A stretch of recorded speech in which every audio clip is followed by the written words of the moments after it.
Hey there, folks. We'll be getting started pretty shortly. Just gotta finish chopping up these vegetables. I'm almost done. And then we'll start branching into the rest of the character.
All right, here we are. So we're gonna be working today on. Oops, turn off. Y'all didn't hear echo. So what we're planning on working on is a Pyromancer Psyker. But I'm going to be doing it as a self-immolation warrior build. So what does all that mean? Well, so as a Pyromancer Psyker, you have abilities such as this one, called Ignite, where you can set a target on fire, and it'll deal warp damage. You have some other abilities later that you get, such as like a laser beam, or another interesting one called Orchestrating the Flames, which will make it so that the target you can't put out the fire. And then the ally will also do extra fire damage on their hits. So you can cast it on yourself, and it will allow you to do extra fire damage with your melee attacks. So another reason why we want to consider doing this self-immolation build are for abilities like Relentless Blaze. When the Psyker is burning, so like if you cast Burning on yourself or you had somebody hit with a Flamer, your psi rating is increased by 1, and your resolve is also increased by 2, and then you don't gain any momentum damage from being hurt by fire. Pretty solid. And then, not only that, we also have this one right here, Burning Blood. What's up, Rantier? Glad you're here, man. So then we have Burning Blood here. Whenever you use a Psyker power, any adjacent enemies next to you will take direct damage equal to your psi rating. Well, 4 times it. Oh, yeah. What do you do? Yeah, then the same thing also happens when the Psyker suffers burning or bleeding damage. My Facebook.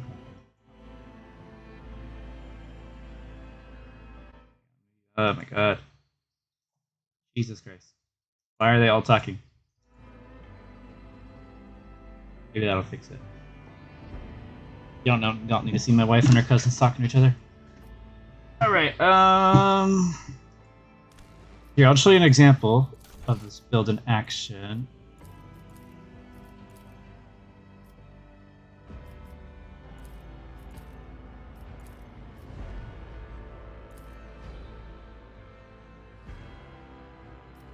No, that's not it.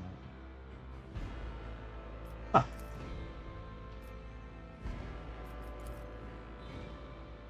That's right, we'll go right here.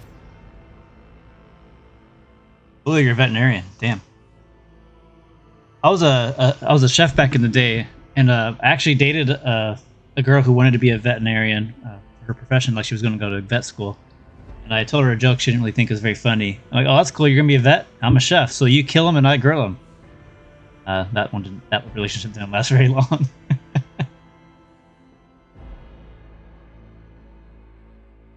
Anyways, I'm just gonna go straight into a fight, and I can show you what kind of embrace true power. When the faithful are idle, heresy grows. Oh, shit. Oh, I assume the echo as if in.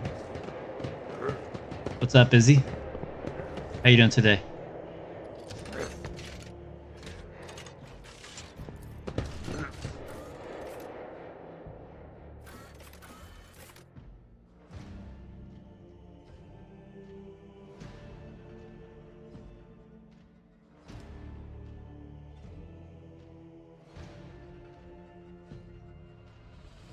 Oh, I feel that. You like it? Like working with cats and dogs?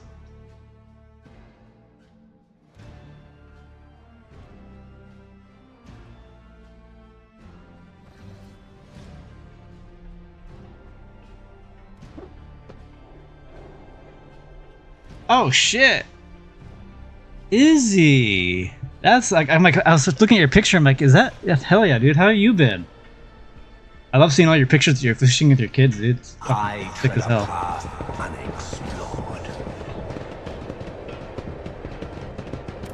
Let me just switch the core just so I don't get the one shot real quick. Let's seize the opportunity. Actually, this is a pretty awesome fight for this build.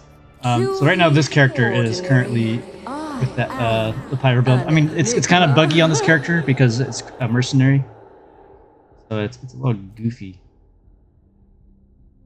Why is it odd? Wounded beasts. Oh, is that working now? One of the features here. Wait. Increases your injury by 5. Increases your agility and willpower by 5, but it's increasing it by 1. That's cool, dude. I hear it. Intriguing.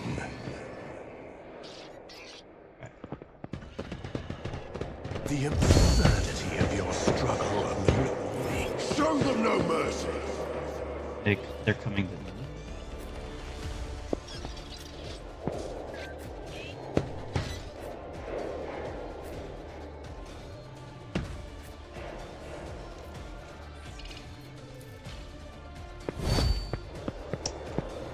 Yeah, the mercenaries are cool, but they're bugged as fuck right now. I'll show you in a second when I get to her turn. Yet I knows no pain.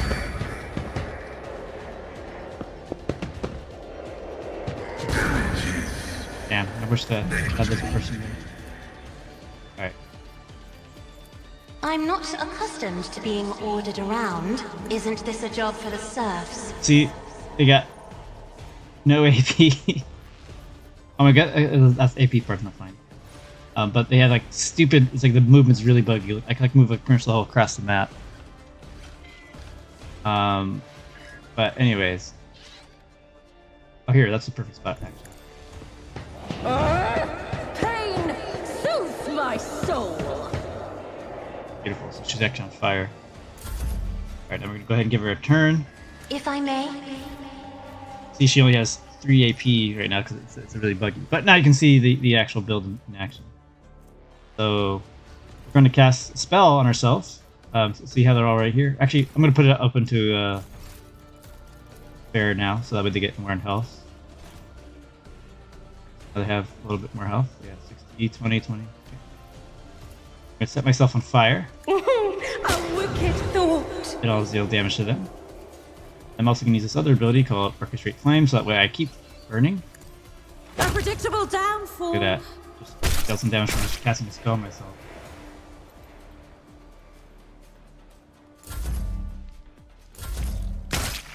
And we'll see how if it does with everything else. Survives until their turn. Oh, they have their stun grenade. Damn it, now they got her. I hate this. This fight's so stupid. Just throw like so many damn stun grenades. Not yet.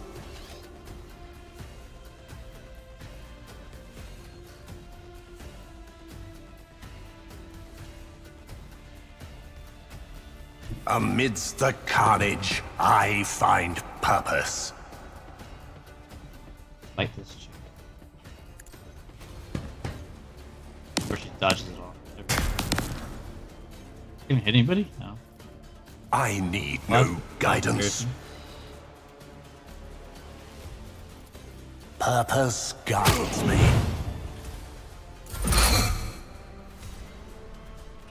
Advancing. Running by lyric override. So annoying that I got stunned there. But anyways, now you can kind of see the idea though. You just run up there and you go and burn yourself. Done. Emperor, protect the fallen. Alright. Anyways, go back to character creation. Make a non-bugged character for our character. And the decision I'm working on is between. I got to pick out the important things. Your madness conquers. All right, so the two decisions I'm trying to work on is either the Death World or a Forge World character for this melee psyker type build.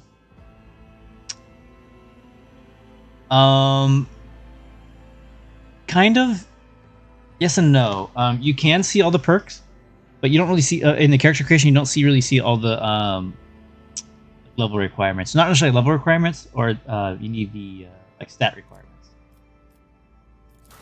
So because you don't actually see it until in game.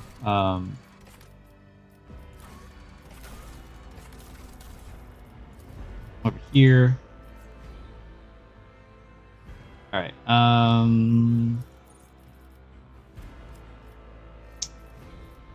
Go to the general feats because this is when we actually have requirements. Heavy weapon, no, heavy armor. Definitely right past it, aren't I? There it is.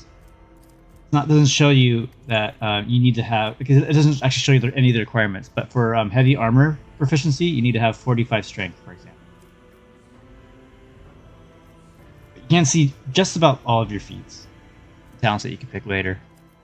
But you can't see any of the Pyromancer ones, unfortunately. At least not the Psycho ones, at least until you actually are in the game as a Psycho.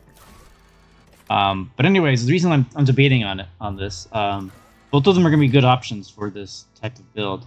The Death World gets this talent called Hellish Life, where you'll take less damage from flame, toxic damage, and bleeding effects. So that would account for your dot from lighting yourself on fire. And we're going to have pretty high toughness, so like early in the game, we're going to have about 50 toughness, which will make it so you have a 5 toughness bonus, and that's what this damage is going to be reduced by. So we'll take a -5 damage from. Again? Oh, less how much? What do you mean? It'll be 5 less damage. Oh yeah, worth testing. Yeah. And then obviously the survival instinct is a really good ability for any melee character. Once per combat, when the wounds when your health drops below 30%. You'll gain 20% of your maximum health as temporary wounds, which is pretty sweet. And then whenever you have any source of any temporary wounds, you get an additional 20% bonus to your dodge and armor class. Or armor rating, not class. Which is great, because there's so many easy ways to get temporary wounds. So that's pretty dope. And then Forge World is interesting. They also have an ability that reduces your damage that you take from burning effects as well. So this also will help you reduce the damage you take from your fire. But then they also have some additional bonuses for wearing heavy armor. So that's the main decision. Do we want to wear heavy armor or not? So let me pull up a screenshot I got. Where is it? This one right here. This armor right here. So this is heavy armor you can get later in the game. It's for Psychers. Reduces the chance of triggering psychic phenomena by 10%, whatever. But if a psychic phenomena or pairs with a warp manifest, you get additional psi rating, which is pretty good. And then you get an additional 2 deflection on top of the 4 right here if you have more than 50 willpower, and we will definitely have that. So armor deflection is basically just flat damage reduction. So everything we take damage-wise, just from this armor piece alone, will take 6 less damage. And then the reason I'm considering the Forge World is because we get this talent right here called Steel the Forge. While wearing heavy armor, you get an additional deflection and movement point, which is always great. The main reason we want this is for the ability to get immunity to prone, because prone is such a devastating effect or condition to trigger. So that alone, like makes me really want to test out the Forge World character. And then you can increase your armor. Or you give yourself a bonus to movement and dodge. Although if we're going to be wearing heavy armor, our dodge rate's going to be shit. So probably go for the just straight up for the armor. Because your armor, whatever your armor rating is, that's just a huge percentage of chance. I don't see. That's the thing. I don't know, because I think Ignite is technically here. Let's see what it says. I think it's Warp Burn. I don't know if that applies like that or not. I'm assuming it does, but it says it's a burning condition. Maybe it's like a special burn, so that's the only thing I don't know.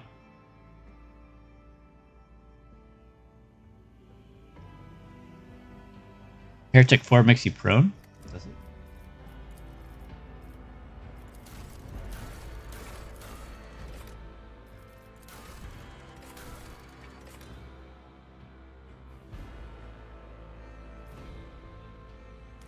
Load back into that file.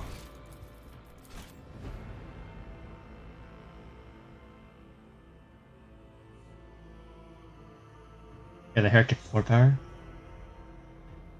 The power knocks you down.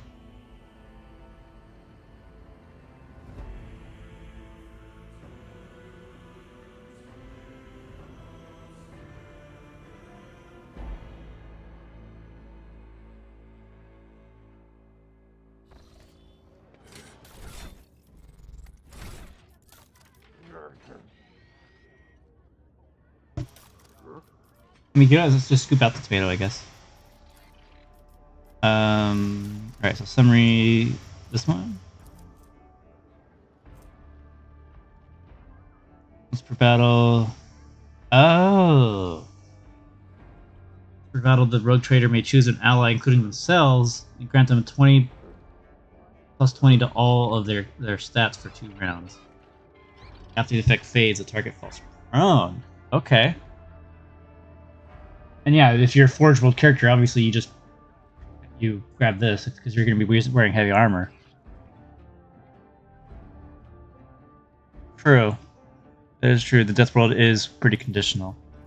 But I don't know. That's where I'm going back and forth.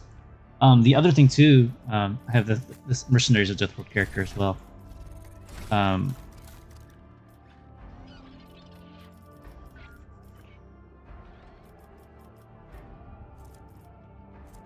Oh, did I not wait? Oh, because it's not my character. Oops. So like down here to the Death World stuff. So Wounded Beast. This is another thing too. So if we're gonna be hurting ourselves a lot, we might as well get some bonus power from it. Currently, I don't think it's working properly, because every injury we take should increase our agility and willpower by 5. For some reason, it's only increasing it by 1. Or sorry, it's increasing by 6. Oh wait, maybe it is working. Oh no, never mind. Because I was like, maybe I had traumas, because that increases by 3. Oh, that'd be 15. Alright, hang on. Let's see what happens if I actually hit this. Your seneschal is always there for you. Here. Let's move away from the guards. Look no further. NPC. What lies beyond? Oh, you guys come over here. Go ahead and just smack her real quick. You're incompetent. Yeah, it's not working properly. No bounds. But the way it's written, it should stack. So you could potentially get some insane amounts of willpower by just having a ton of injuries. And agility, for that matter. Although, I don't think it would matter too much, because most of the injuries tend to reduce your agility. Or at least your traumas. Like, what's this one? Broken ribs. Even less action points. And then toughness and strength are reduced by 20. Whatever. I guess that does impact things a little bit. But, go back to our talents here.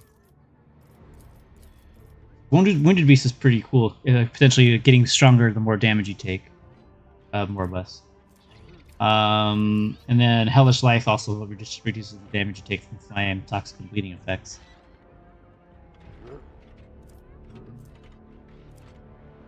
It's just, I don't know. I feel like the Forge World is probably the safer option. Sure. But it's just that that Wounded Beast, if it's just straight up stat, is really good. Yeah, that's true. You do have to survive. But then also, what would your role be after you decide to go to Warrior? Would you just go into Vanguard since you're using heavy armor? Although being a Pyromancer, I'm kind of leaning towards Arch-Militant, since they have a little bit of mix of melee and range attacks, and then also you get bonuses for doing different types of attacks. So you could use your attacks and then also your spells. Really? You don't think the Arch-Militant's the way to go? Oh, you would? Okay. Yeah. Oh shit, is my stream delayed? Yeah, let me fix that. Give me 1 second.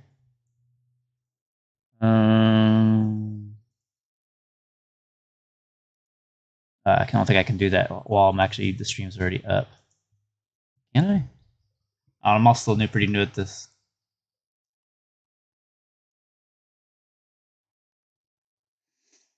Vanguard is for Resolve. Which kind of also brings me to another point. Um, there's something I can do to increase my resolve by being up close. I think what it was. Top of my head.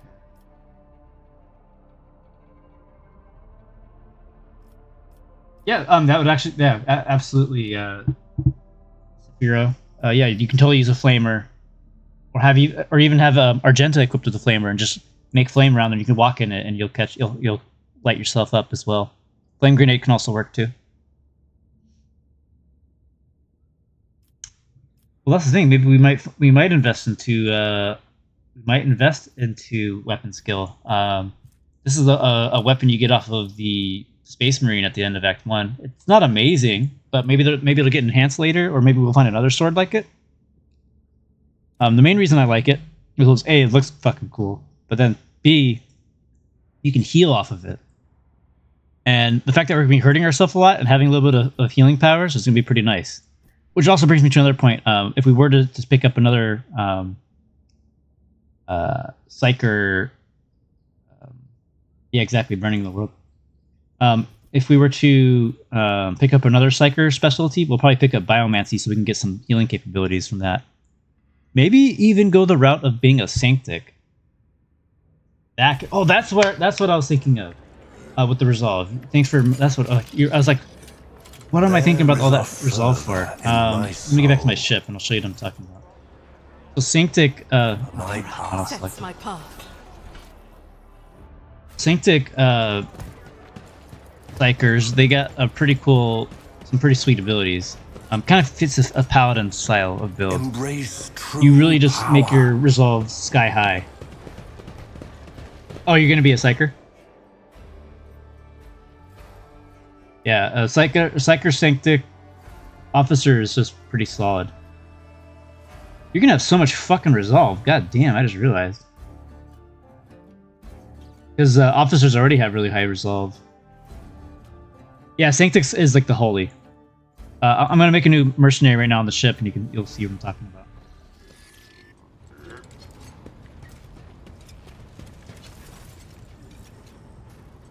I need new fighters. All right, so, but then which world would you go? I'm guessing you're gonna go with the going Sanctic. Dude, I guess. Yeah, why not?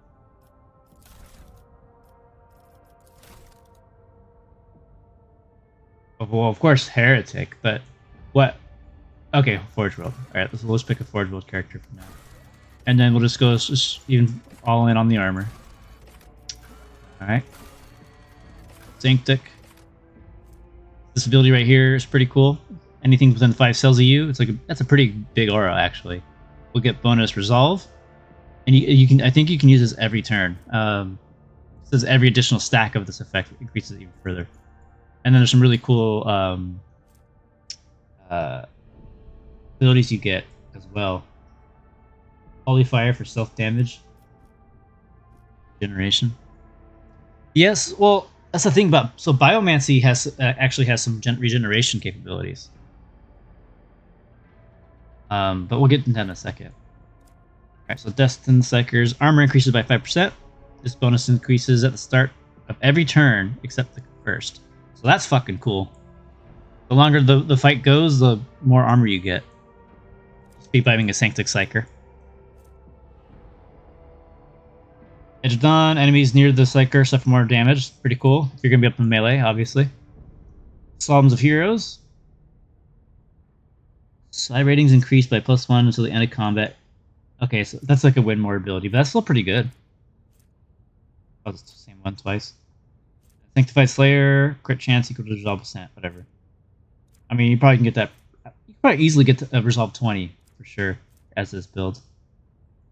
Percent at momentum range is alright, just another win. So this is like a win more character, at least for some of those abilities. All right. Whoa. Okay. Officer.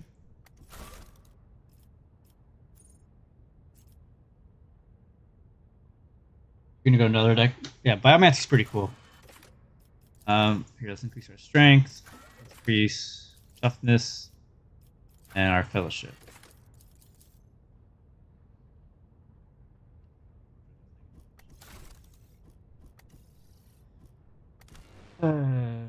Sanctic.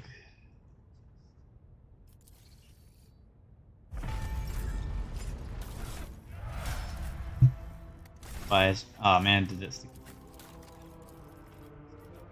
I gotta talk to this guy again, and now we can respec him.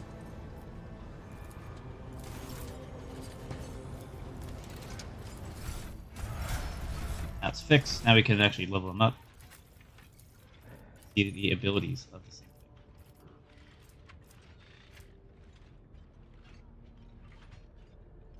Yeah, for muster, I'm only taking resolve and move. Okay.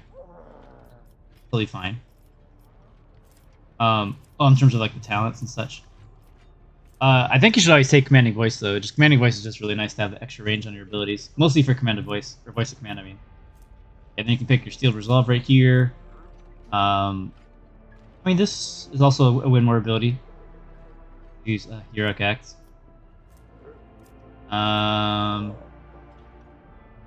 Focus is all right. You have a good range character you're gonna be in combat with, but if you're gonna be up in melee, you're probably gonna have like let's pick up some of the melee abilities.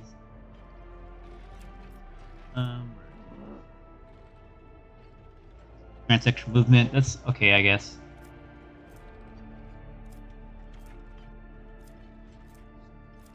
Scanning through these real quick to see. Lead by example is always pretty solid. Just getting stacking fellowship anytime you attack. It actually be this lead by example would combo really well with an arch militant. Or not, sorry, not. I mean, guess arch militant. Master tactician, since you get a lot of free attacks, so this could help scale your fellowship. Personal example. When the officer uses no, not this one. That could be okay. Be vigilant is really good if you have another melee character next to some people, because you can make them do crazy damage to people. And some of these abilities are just whatever. Alright, so now let's get down to the actual Sanctic abilities. This is a cool ability for much later in the game. Like Act 3, Act 4 area. This is be a really solid ability based on your resolve. You're just gonna nuke shit. First off, alright, let's go with this one. No, let's go with Shield of the Emperor first. Let's just look at it. I think you have to go with this one first anyways. Like we have to either pick Purge Soul or Shield of the Emperor first. But anyways, until the starting next turn, all allies affected by Word of the Emperor increase their deflection equal to your Psycho rating divided by 2, and increases your armor. So this is a really good buff for all your dudes. And you got this one right here. This is a cool one. Hammer of the Emperor. All allies affected by your Word of the Emperor gain the Hammer of Emperor effect. The next time they deal damage increased by 5 times your Psycho rating, plus the allies' resolve. And if you remember, the Word of the Emperor ability will increase their resolve. That's something to consider. And then you also get stack resolve even further with the officer, and then you can give it to somebody else. Yeah, this buff is pretty crazy. Especially if you combine it with one of the other abilities you're going to want after the officer. You're going to want Air of Authority. The officer increases an ally's resolve by a value equal to the officer's own resolve. So if you have really high resolve, they will have high resolve. On top of all the other buffs you get from your Shield of the Emperor, your Voice of the Emperor. So I guess what you do is you cast Voice of the Emperor first, and then cast Air of Authority on somebody else. And then whatever else you need to do. Yep. And then you also could be a pretty decent healer too with Light of the Emperor. Combo with that. But then as I'm looking at this, I don't know if I would want all this stuff on the Pyromancer. So this would be a good partner for him. The Sanctic Psyker. And speaking of, you can make Heinrichs a Sanctic Psyker. It's actually part of his lore. He's supposed to be a Sanctic and Biomancer, but so far he's just a Biomancer. And we'll see if he gets changed in the live game as well. Otherwise... yeah, there's a bunch of other stuff too. So. Back to her. And you got some other stuff to blow things up too.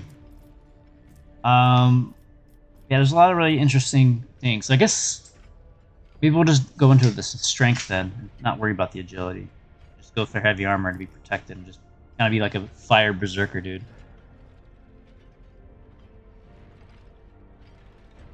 I feel like with the Pyromancer, I feel like a better secondary option would be the bio.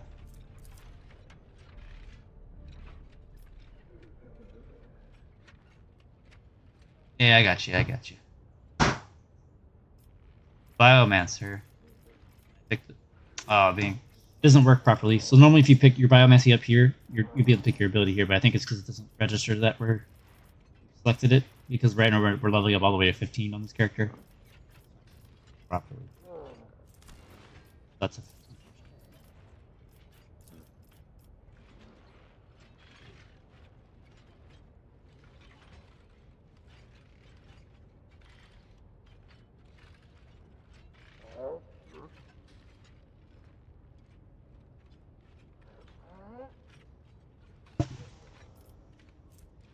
Yeah, you have to focus on one. So,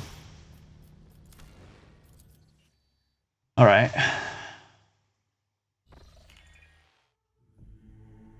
Oh, sorry. What was the melee test? Oh, with the damage? You mean? Like burning myself and then smacking somebody? Yeah, I've already done it on my own. It does work. It'll work on yourself, so you can make your melee attacks do fire damage. But I'll demonstrate it again for you guys right now.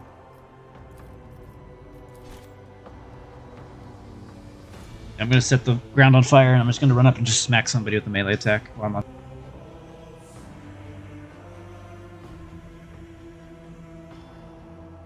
Cool. Well, point of this build is to be cool.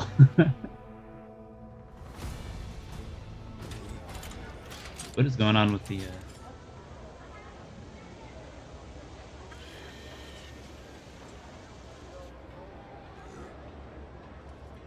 Oh, I see. Quality of my other computers on the stream looks like so gross. Let's go start that fight again with all the fire.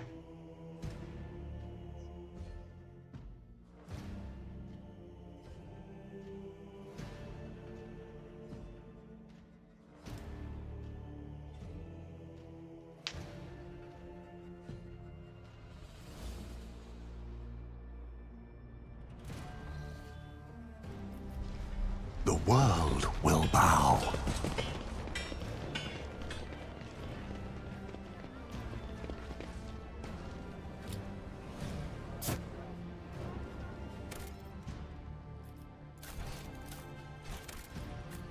Hopefully we don't get stun locked like last time. I didn't give him flamer. I have any flame grenades? I do. Give everybody a fire grenade. Throw it on the floor before anything happens.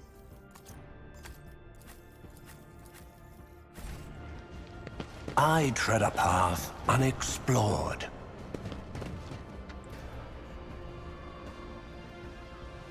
Your existence is naught but ashes. Crush him!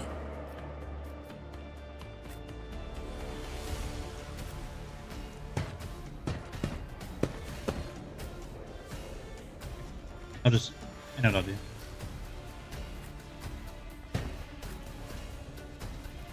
I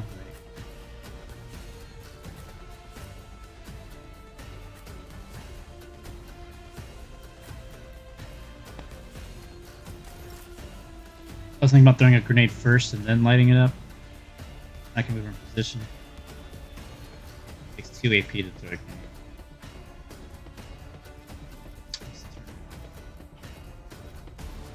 A lot of shit can happen right now. Okay.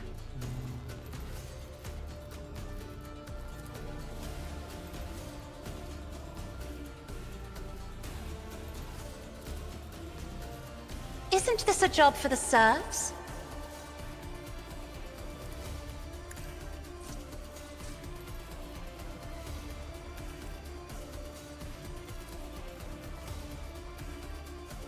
I'm not accustomed to being ordered around.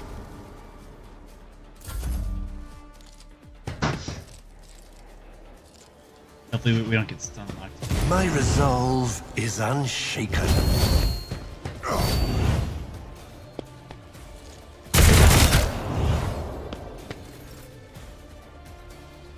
Tried and tested tactics are the best ones. Indeed. I'm not interested. Enemy.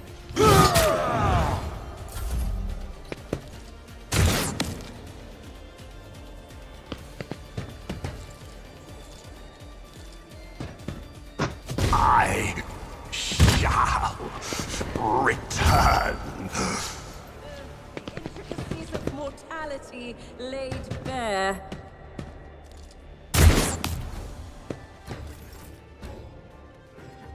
Anybody that's even in range?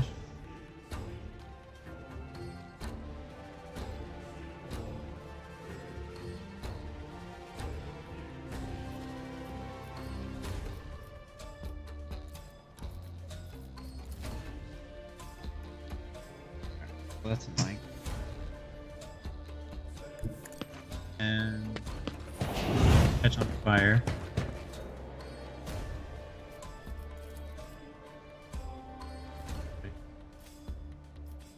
This sets somebody on fire then.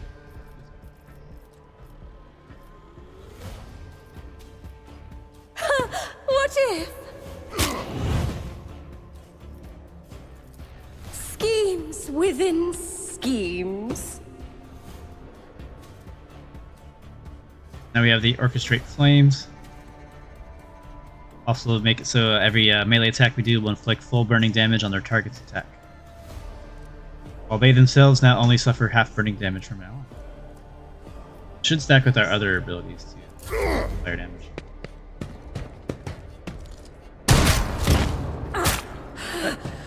Another scar to my collection. Oh, because that's not melee damage, that's just point blank.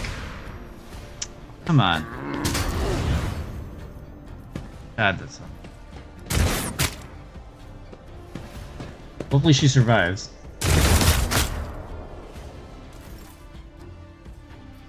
Last person.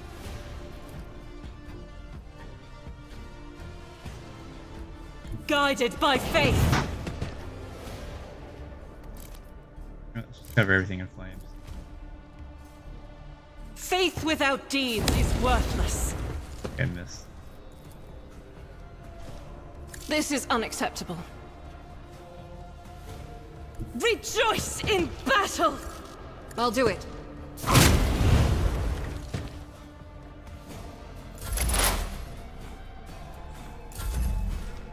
Hopefully this guy doesn't kill our stun chick. Their officer will be able to heal her.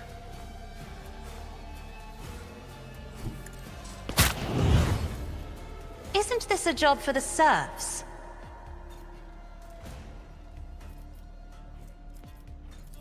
I am a navigator, not a servitor.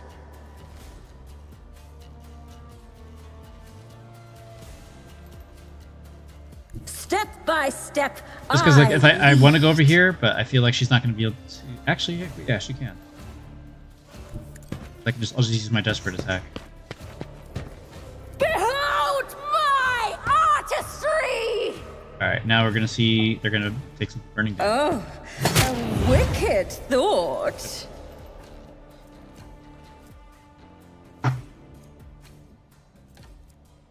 Not. It didn't. It's supposed to. Even I won't do that. Oh, it's because I'm not on fire anymore. Damn it. Let's see. Now it'll work, but it's not our turn anymore. Yeah. Do not dare ask. Step aside. The navigator is coming. Alright, that's annoying. Hang on, give me a second. Let me redo that. 'Cause I accidentally, so when I healed her, it shouldn't have cleansed it though. Well, maybe it's because it was a regular burn and not warp burn. I think when I healed the stun, I healed her fire off, so that way she wasn't burning anymore. Oops.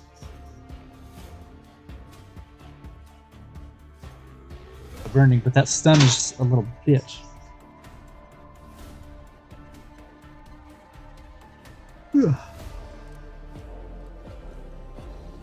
Alright, round 2.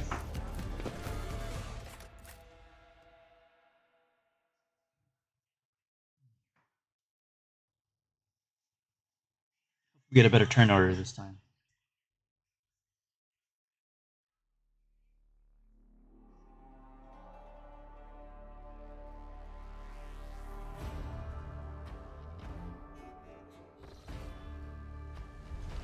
Intriguing.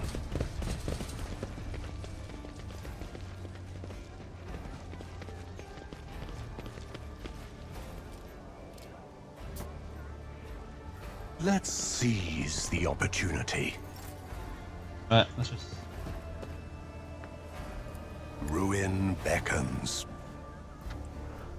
The absurdity of your struggle amuses me. I'll turn you into corpse starch.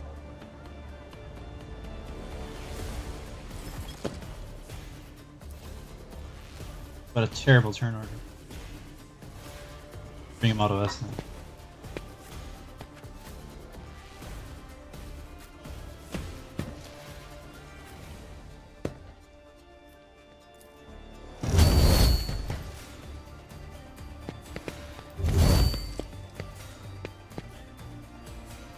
Just a minor setback. The scriptural prognosis is favorable.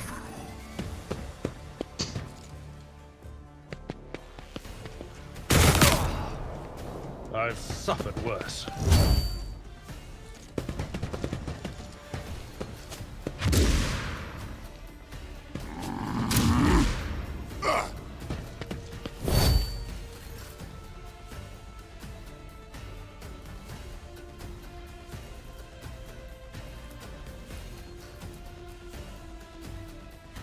I guess we're so tired.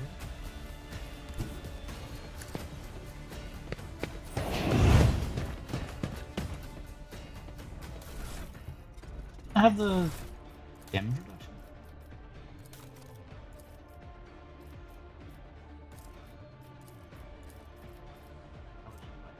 I have it right here. Maybe maybe it's just because from this is the damage effect, like the damage over time.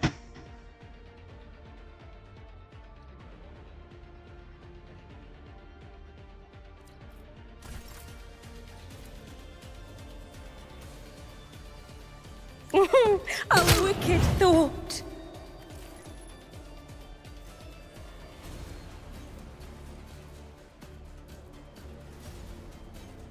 Oh, oops.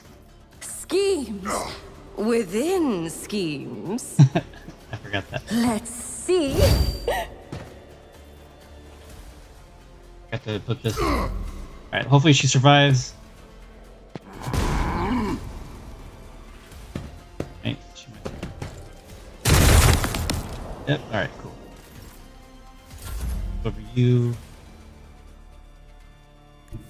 Be careful not to cross my gaze.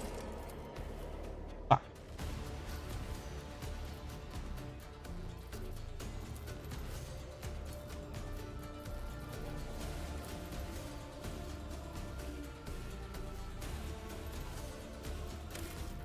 All right, we're gonna get right on this time. All right, just gotta remember to use orchestrate flames before I attack with the fire. Yeah, and then she's just out of range, unfortunately. The extra attack. I mean, it also doesn't help that the mercenary's bugged. So. I mean, it helps and it doesn't, because it helps because of the crazy movement range, but it doesn't help because of the 3 AP, the showcase.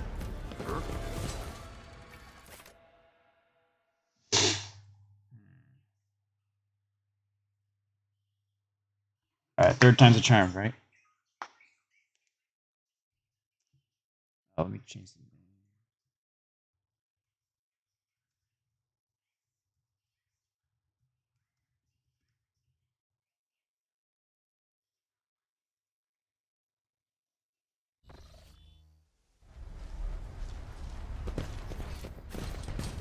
Embrace true power.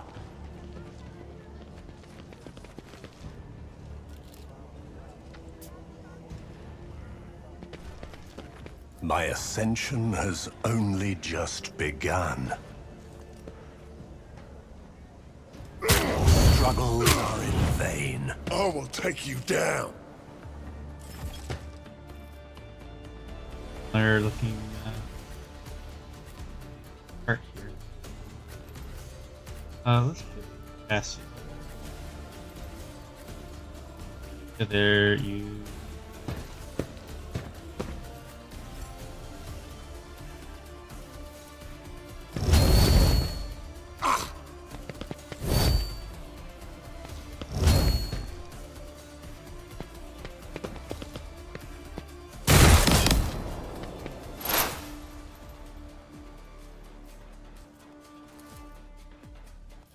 My vow is to serve.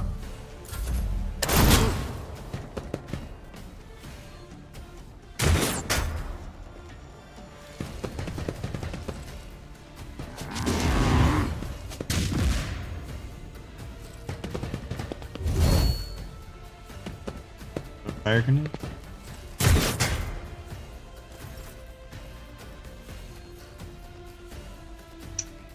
No, I didn't equip my fire grenade. A tactically sound approach. I can still set ourselves on fire.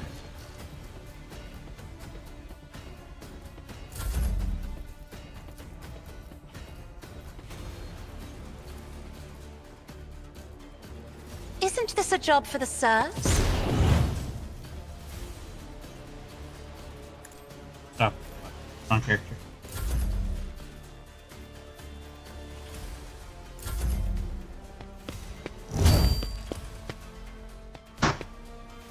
Oh no, it's also because they were really far away. Oh, there's the fire. Damn it. Alright. Yeah, it is unfair right now. Alright, now we're on fire. Now we'll cast Orchestrate Flames. A genius at everybody. work. Now we'll swing. There we go. Now the fire is working. Fire damage. And this is only regular burn, so if we actually had the warp burn on us before we did that, it would have done more damage based on our warp burn. Warp burn, sorry. Alright, see, so it does work. I just wanted to prove it before we move on to the actual build. Oh, speaking of, I need to write the...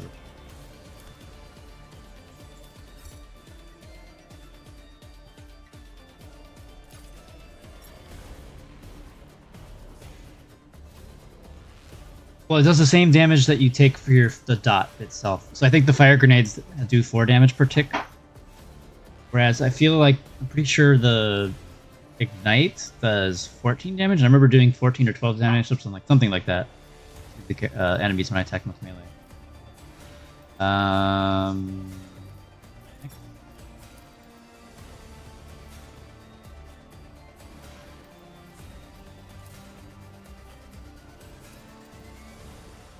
Good Beast. Death World. Passive talent. Isn't stacking. Village.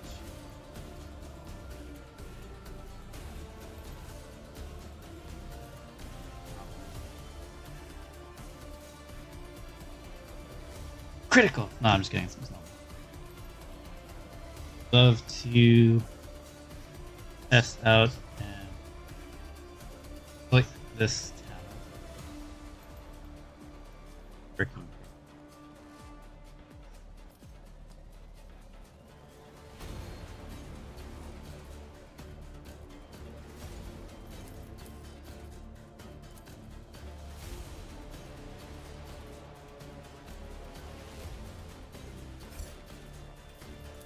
Okay.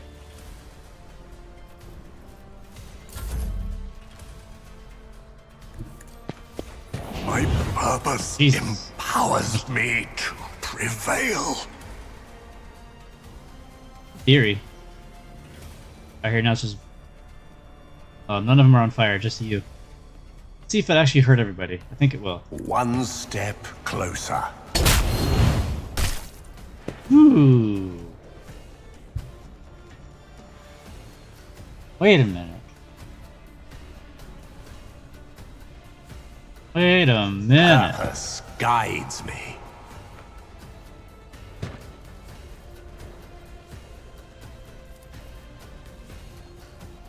I will triumph. Yeah, look at that. So you can cast Firestorm on yourself, like right, I'm casting on an ally. Everybody else gets hurt. If she were to cast it, she'd also benefit from getting the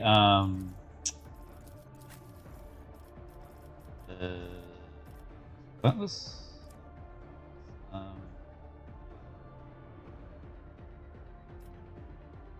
oh no, it's not that one.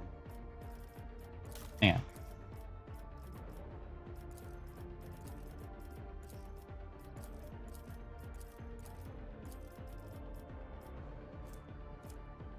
Burning Blood, that's how it is.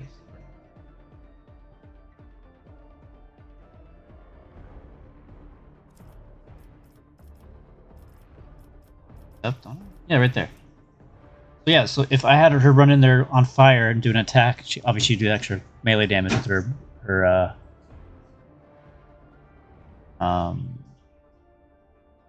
orchestrated flame. She'd be able to do melee extra fire damage on her melee. But I could then cast Inferno and just explode and hurt everybody else with my fire damage. This ability, and then if I have this Burning Blood, it'll also deal extra damage based on my psi rating times 4.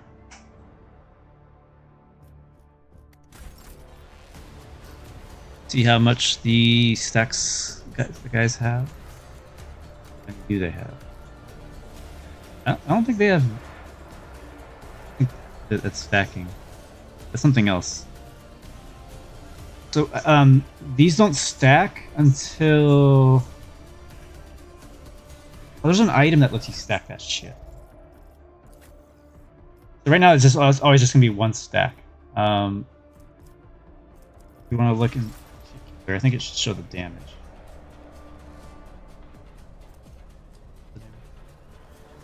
Warp burn deals damage to the primary target. It doesn't say.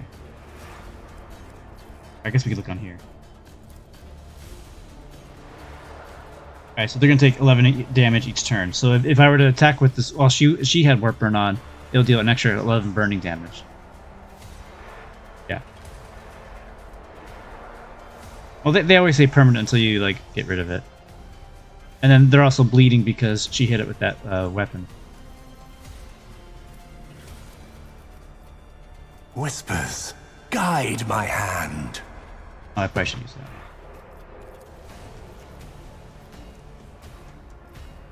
that. I need On no him up. guidance. Ruin beckons. Granted, it's not a ton of damage, but it's still fun to do.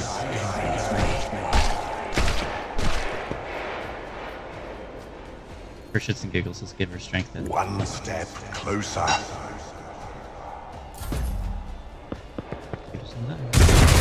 Jaws of oblivion. She almost died. You're not wise. She's not also. She's also not wearing. Unexpected. Oh no, she did die. No.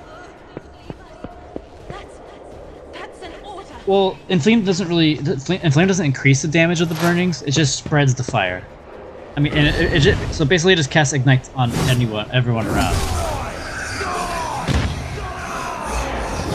Man, Ember's so fucking strong. Jesus. Blood-soaked tribute. Imperium, embrace me. Blessed are those who sacrifice for the Imperium. Alright, Argenta, go get him. You why navigators are feared. Oh, sorry, Inflame.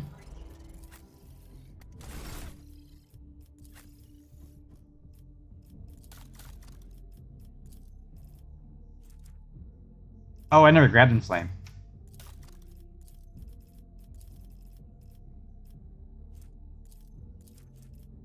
Oh yeah, Jesus. Yeah. That's actually true. Yeah, that'd be really good.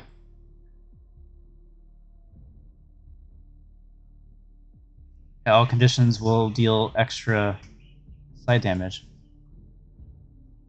That's where I think that's where the marksman will come into play because they can get extra turns, so they can just keep casting Inflame. Oh wait, no, they can't. No, they can't. It has a cooldown of 1.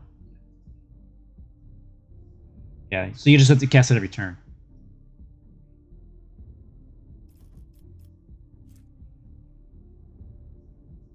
I haven't been able to use Molten Beam yet, though. I can't wait to see what that looks like.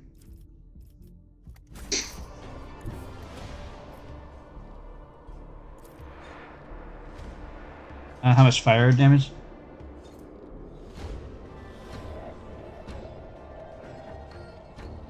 Did she wear any fire resistance equipment? And can you see how much damage she... Well, I don't think she really took much damage from the fire. I mean, she only... I guess we'll have to go all the way back when she first ran on fire.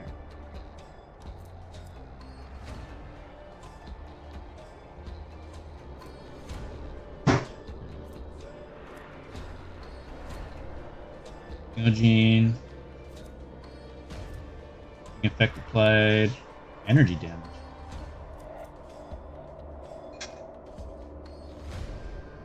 What?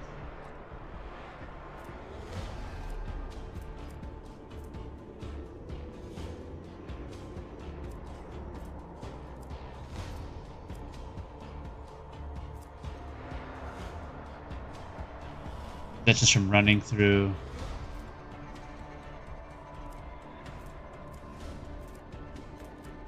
Oh, here it is. Fire damage. Initial damage 14, but she took 8. She has 6 damage reduced somewhere. Oh yeah, from deflection. Hellish Life. There it is. And then from 1+1 from deflection.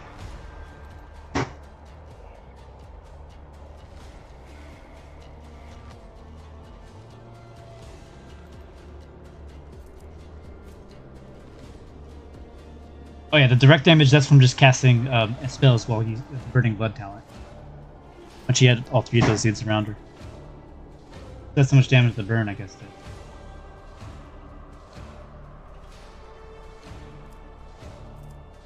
Yeah, here we go. So yeah, -4 deflection. So we got 4 here. A base of 1. Well, where's the other... Yeah, direct damage is like true damage from League of Legends. Or chaos damage from Warcraft. Which ignores everything, it's just pure damage. That's cool if you just spam a bunch of Psyker abilities.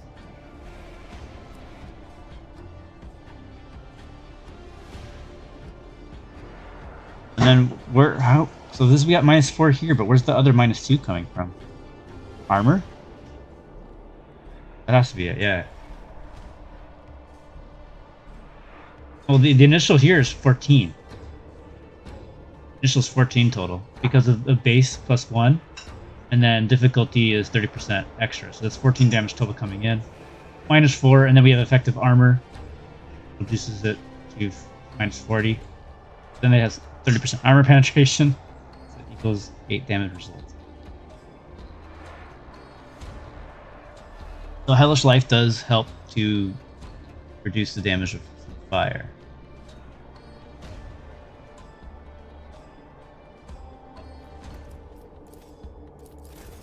And it's also don't think I'm using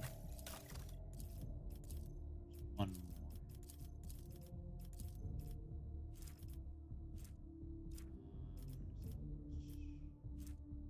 I'm not using this one either. I haven't picked this one up yet. This is probably gonna be very crucial too.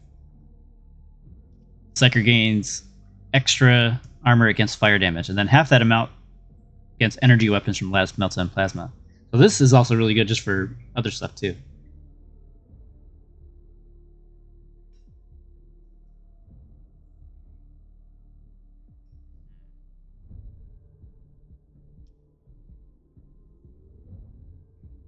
Question is, we got to test to see if same thing will happen if it's a forge character.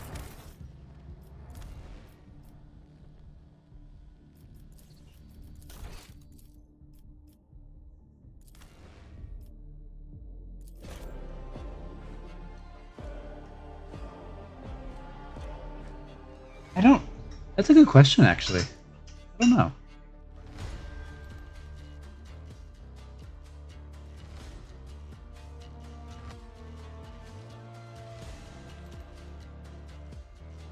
Deck. Read her spell. Let us seize the moment. Every melee attack inflicts full burning damage. Okay, okay. So even though we're taking reduced damage, I think it's still going to calculate the full damage. Oh, you're talking about the direct damage? So that direct damage is coming from the talent Burning Blood.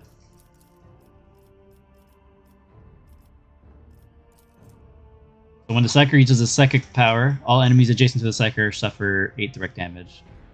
Same also applies to that. It's only 8 here because our Psyker rating's 2, but then when we are set on fire, it goes to 3. So it's 4 times. Like here, if you go to the actual archetype thing, it'll show you the actual. Was it?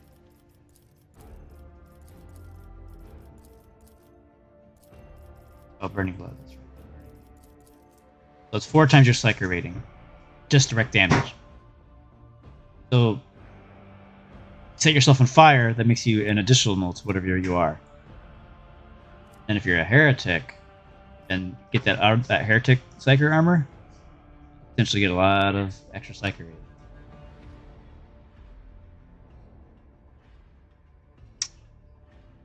Yeah, that is true. You could just do a full pyro party, I guess, around here. But the downside is you'll be spreading your Psykers so thin with abilities. Like that's the only thing you're gonna be able to get on them is it's because you have to spend 1 ability point to get Pyromancy. Then you'll have to get another point into the actual spell. But that is totally feasible. You could just have a full Psyker party and just have everybody have Inflame and just spread the flames everywhere.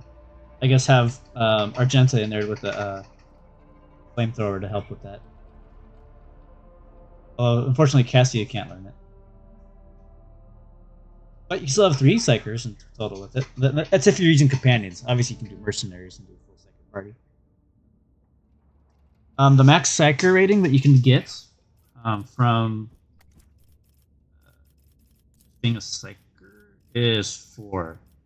That's just default. But there's other ways to get Psyker rating above that. Would Inflame also increase the damage you take? I think it would. I think so. But we're gonna have a few ways to reduce our Psyker damage or our fire damage taken. One would be from this body in flames, so we get increased armor, and then whatever your armor percentage is, so like 40%. This is So right here we have 40% armor. That means we take 40% damage or 40% less damage from whatever we're taking damage from. So this will help us reduce that fire damage even further. But the armor doesn't come into effect until after it's been deducted from deflection. And then if we're wearing that really heavy armor, that cool Psyker armor, where is it? Pull it up again. Wait, is this right here? Nope, not that one.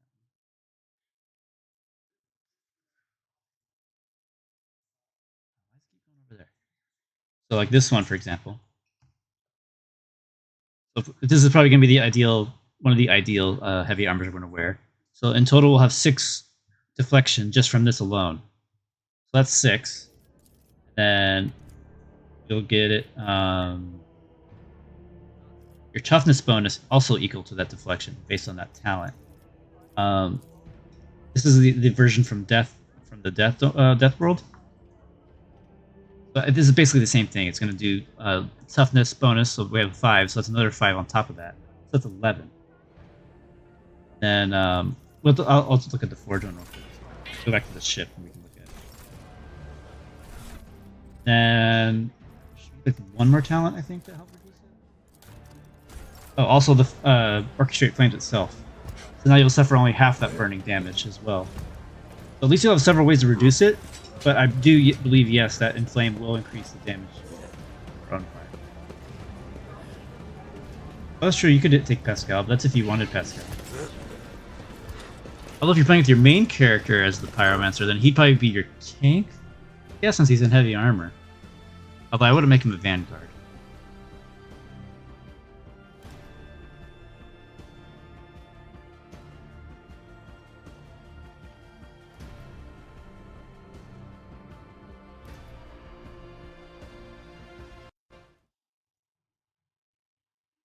Alright, give me 1 second.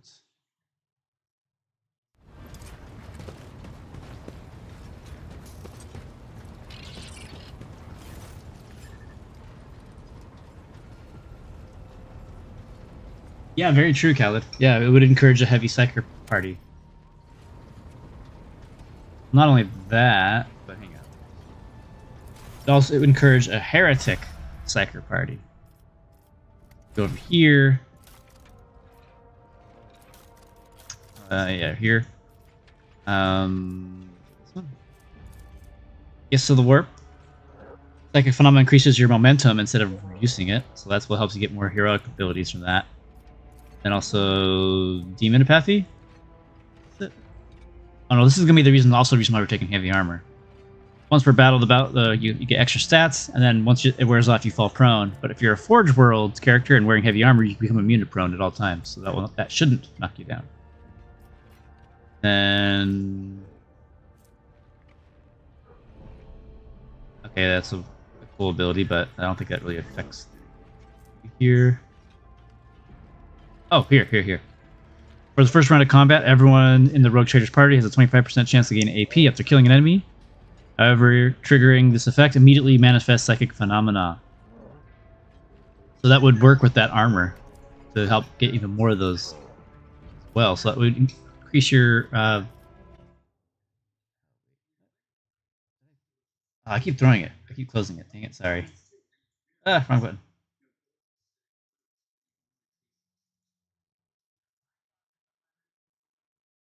So each time... Oh, god damn it. I suck at this, guys. I'm sorry. Give me a second. There we go. So you'll gain additional psych rating for each pairs of the warp on top of that. So you'll just get massive amounts of psych rating. You'll just be burning everything. In theory.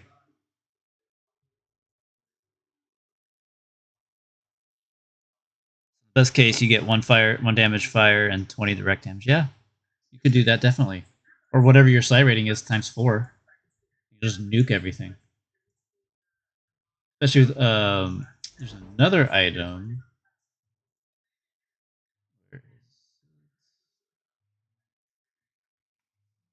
This one.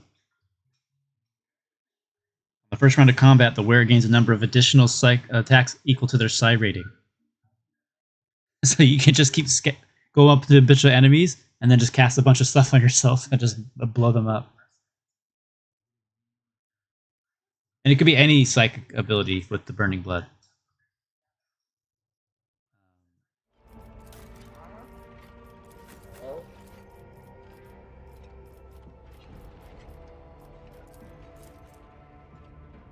Right now it's 8 damage, but yes, it's any psyker power. It doesn't have to be a damaging one.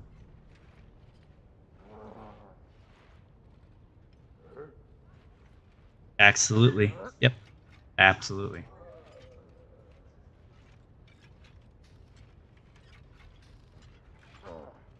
It's true damage and ignores dodge and all that stuff. Alright, give me 1 second. I'll be right back. I'll let you guys make it so you guys can see both of those. Or all 3 of these, I should say.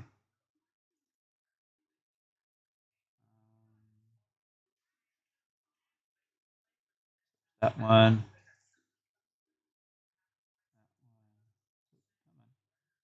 Stay with me. And then that one.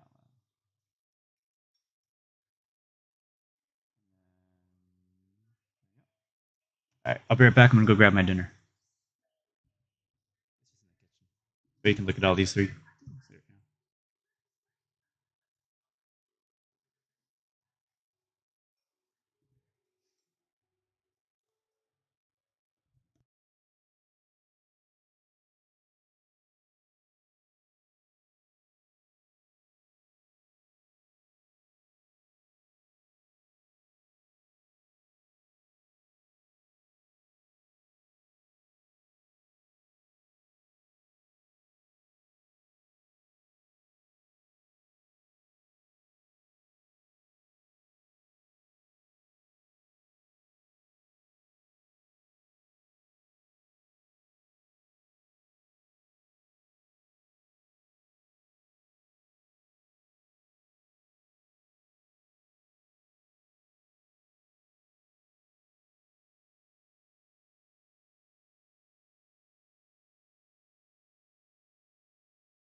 If triggering phenomena starts to increase resolve, do you think that Psalms of the Heroes from Shantic would be worth it?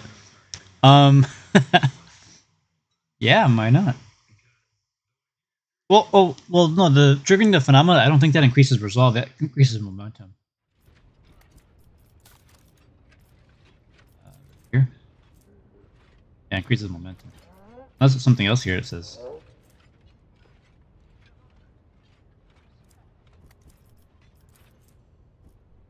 Well, technically it would. Technically it would increase resolve. Because, well, I guess if no, I guess your Sanctic Psyker would have to be using that armor to increase the psi rating by each time the peril happens. So in theory, that could really work. That'd be crazy, actually. Although I feel like I would run the Sanctic on somebody else that's not your main character. I personally think that Biomancy would play really well with the fire guy. One for the poison.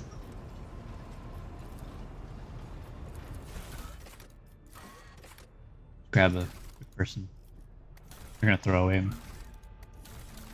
Oops. Grab Biomancy. I guess we just look right here. So right here, here's another thing. So we'd have flame damage and then this poison as well. That gets really good later.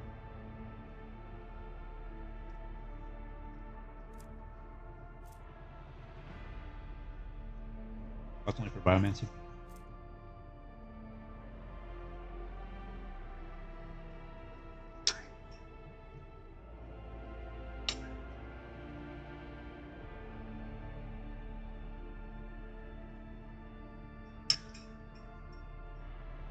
This is an okay. Get out of jail free card. I don't think it's that good of a talent.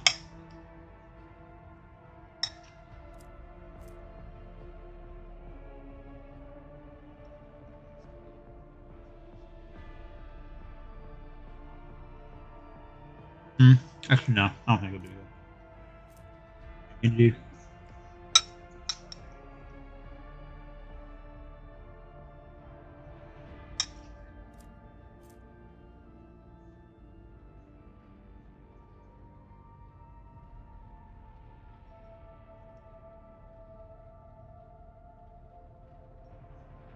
You lost your faith in the Emperor already?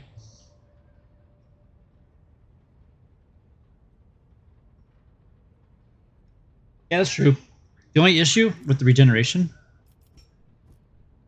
Okay, let's just...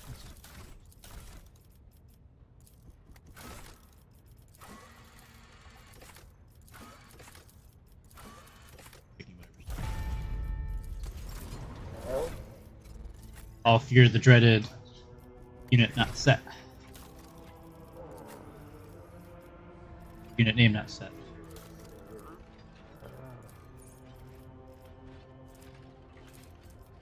So regeneration, it heals you every turn, sure, but it also has a chance to remove... wait a minute. Oh, it doesn't get rid of burning. Alright, there you go.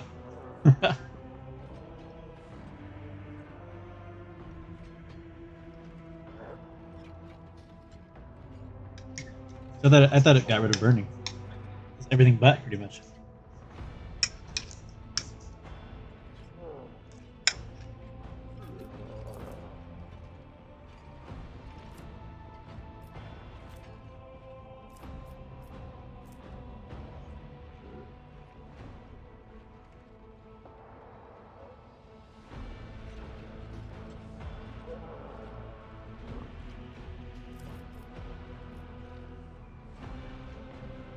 Yeah, that's true. It would get rid of the stupid stunned effect.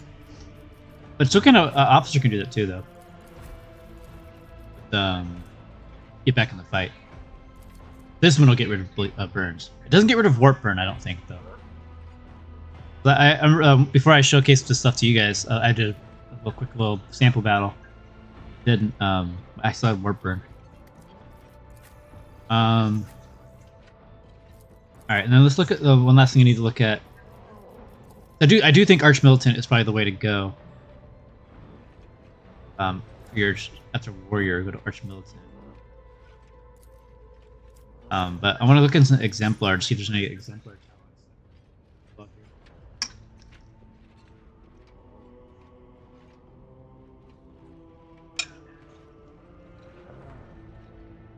Probably a decent talent. Oh, there you go. This sound right here would help really well with that.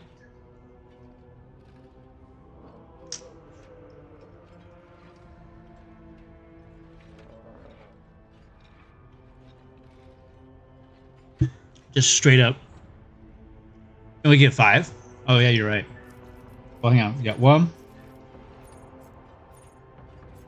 2.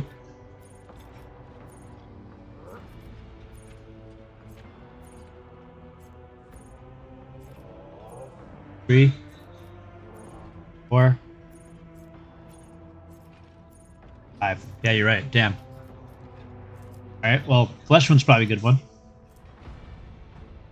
Attention, nope. Threat. Nope.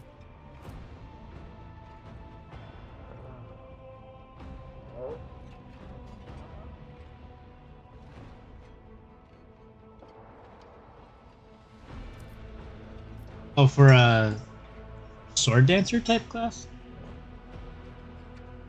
I mean for as a psyker? Oh, which psyker companion? Combination. Okay, sorry. My screen's a little dirty. So if you want to be a sword dancer type person, psyker. I think psyker or Sanctic would be pretty good because you want to be in melee. Or sword dancer. I mean, Bio's probably solid, but I usually try to tend to avoid being telepath or mind. What is it? Oh, I try to avoid being divination and telepath because she already has them. Yeah, Biomancer does get warp speed, that's true. Honestly, if you're playing as the Psyker, probably Sanctic and Biomancer. Biomancer is just really good. I really like Biomancer a lot.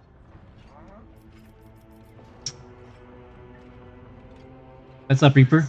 This game is Warhammer 40k Rogue Trader. It's a game by Outcat Games. If maybe you've played Pathfinder Wrath of the Righteous, the CRPG. Right now we are theorycrafting some builds for Psychers. I'm not sure how familiar you are with Warhammer 40k, Reaper. But Psychers are kind of like psychic people who are basically like mages in the Warhammer universe. But they're a little unhinged and they're a little crazy.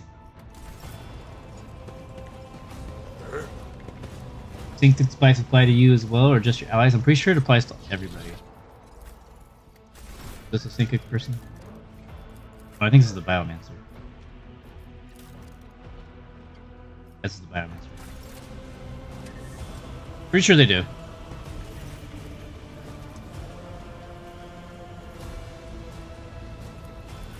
Let's just make another quick psyker for her. Send their souls to the void. Psyker. Tick. Warrior, why not?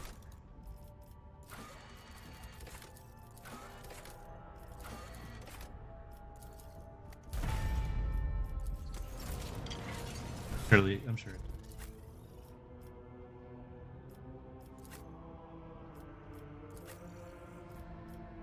It's this one. I accidentally picked the same picture.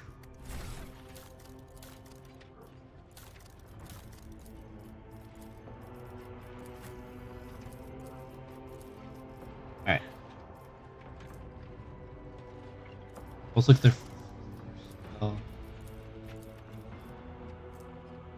All allies, so yeah, it would affect you.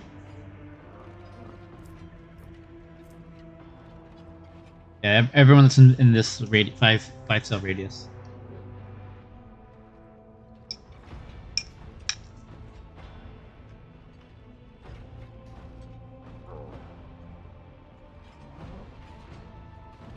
Hmm? No problem.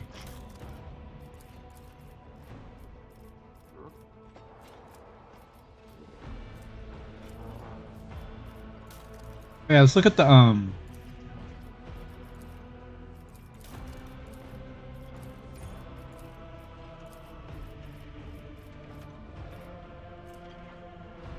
Oh wait, we already looked at it. It's like the melee. And also winning more.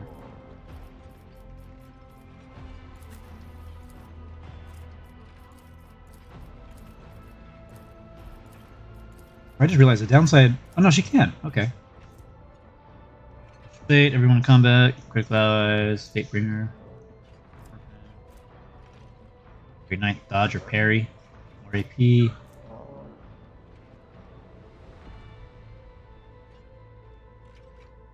Dodge attempt of every enemy. Penalty. Okay.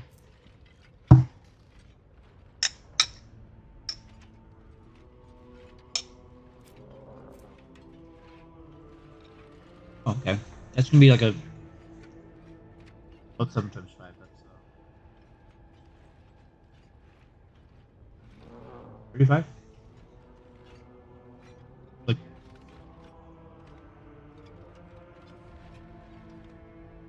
Yeah, it should. It should, Callie.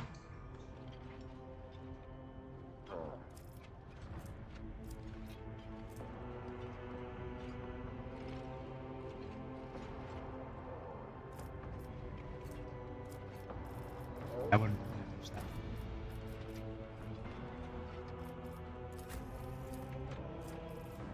Oh yeah, what we're doing? Looking at.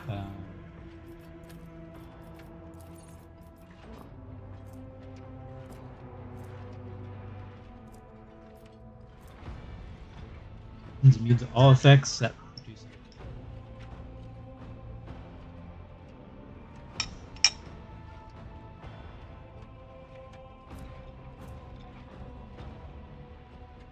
Okay.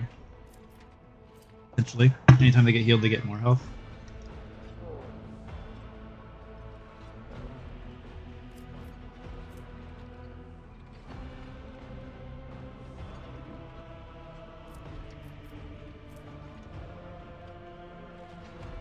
Oh, that could be pretty decent. Steel shell.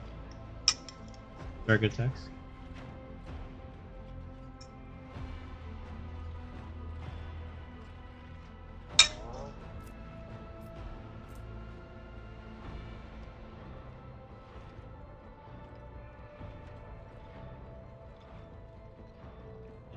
Basically.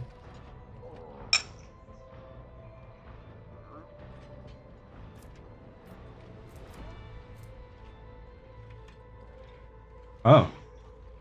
That'd be a good one.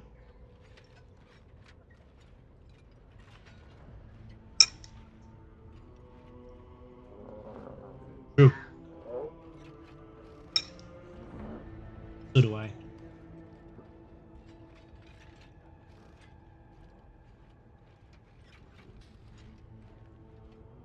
Oh, that's a good question. What's my opinion on the of officer versus marksman versions of the master tactician?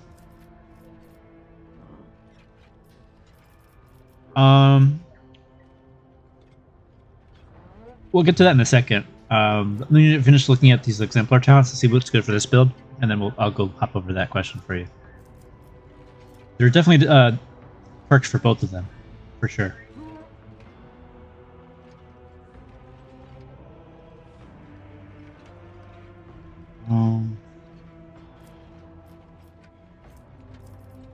There's like Psyker somewhere down here. Agent? Wait, anything about fire? Nope, don't care.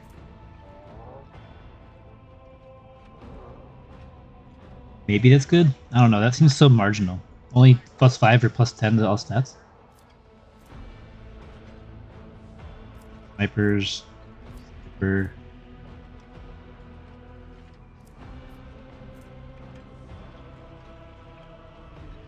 Maybe Be funny for a kung fu thing. Hang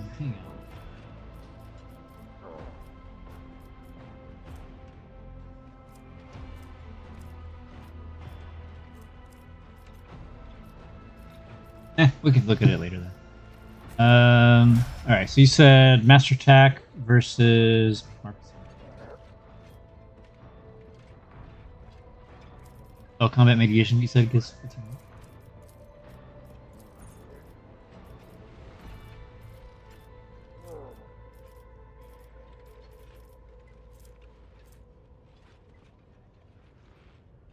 Oh, yeah, that's definitely a Psyker talent. That's for sure. My way when it pushes an enemy. Fine.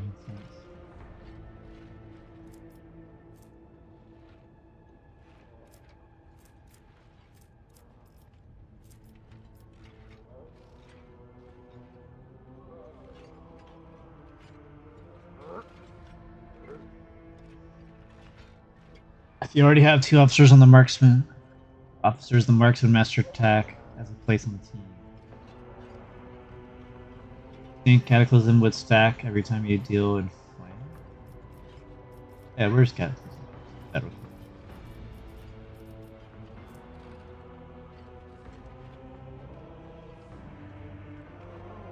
Oh. Yeah, it probably would work. But I think once you've tagged everybody with the dot, I think that's as good as high as it's going to get. I don't think it's going to happen each time you hit them with AoE, but at least the first time. That makes sense to me. Alright, as for the Master Tactician versus Officer versus Marksman.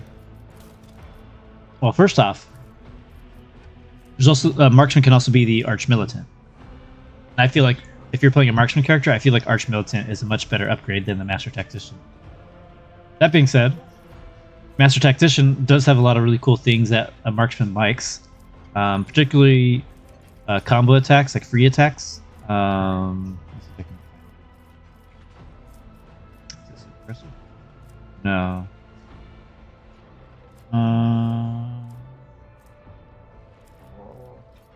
It's down here.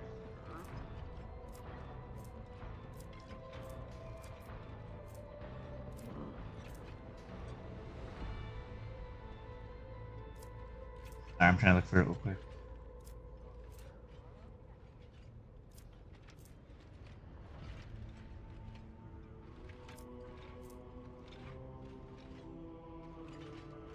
Oh, I think they get a lot of free attacks once you get more heroic abilities off. Which is cool. But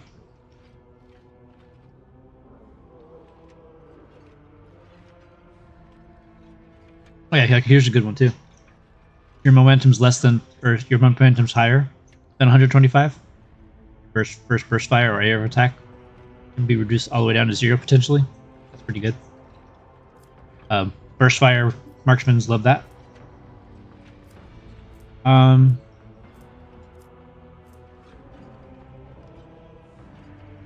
combo with your other abilities too from being a marksman.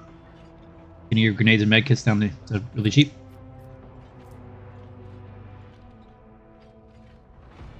This is a really good one too because marksmen have the free reloads, so this would be good to help reload everyone else. Since that can be pretty expensive in terms of AP.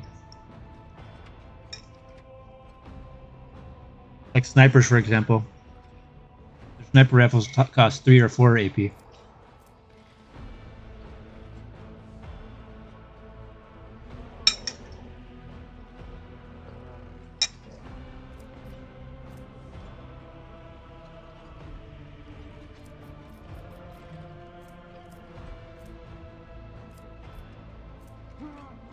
Oh, here's one. Here's the ability.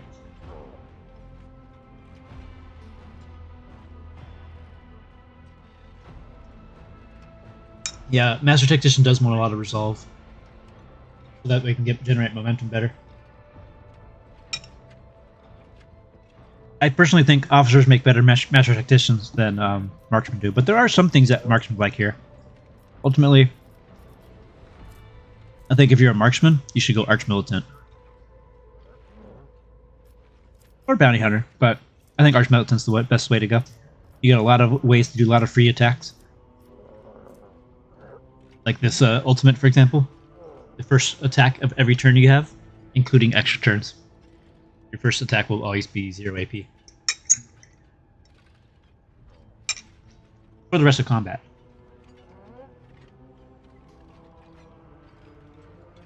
Yeah, you're not wrong. I think Psyker makes a good Master Tactician, but if they're also going to be melee, Master Tactician, sorry, Sanctic Psychers, I think they should be officers, and then maybe go into vanguards. But you can also make them warrior too.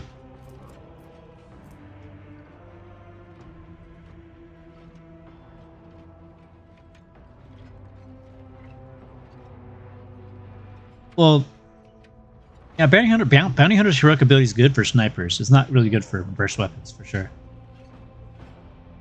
Like you saw my sniper destroy those targets with his ultimate. All 3 of them.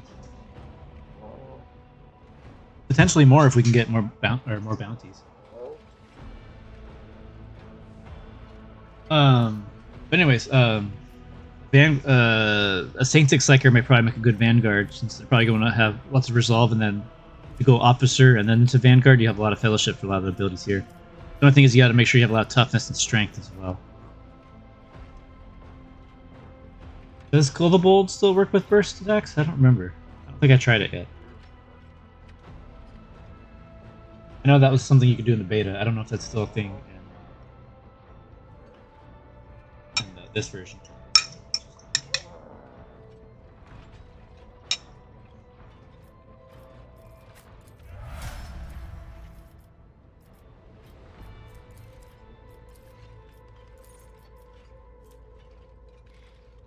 In theory, it should still work, though.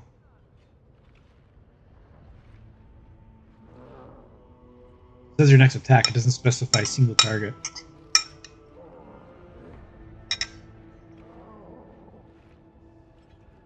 can also work on Psyker spells, too. Yeah, I do have a Bounty Hunter, but it's a Sniper.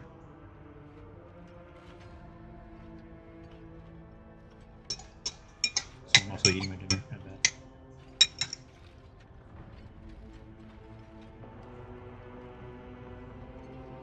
Oh, wait a minute.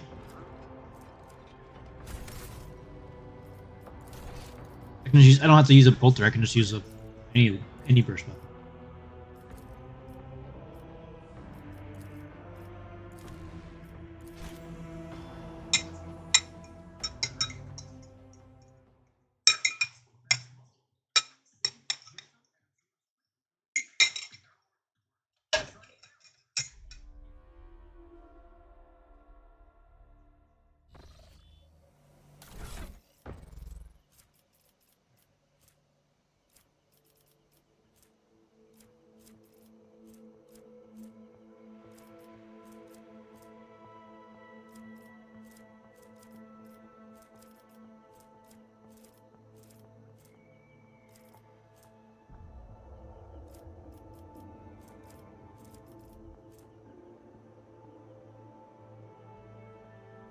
Spirit of Faith is bugged? How so, Calvin?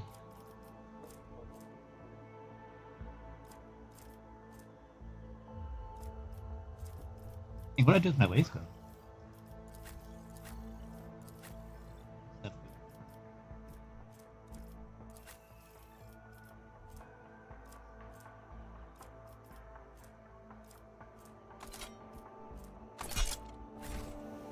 I always have a backup plan.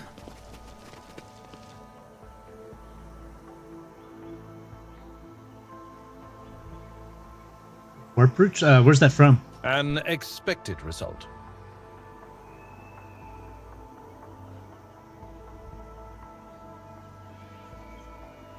Oh. Yeah, you're right, actually.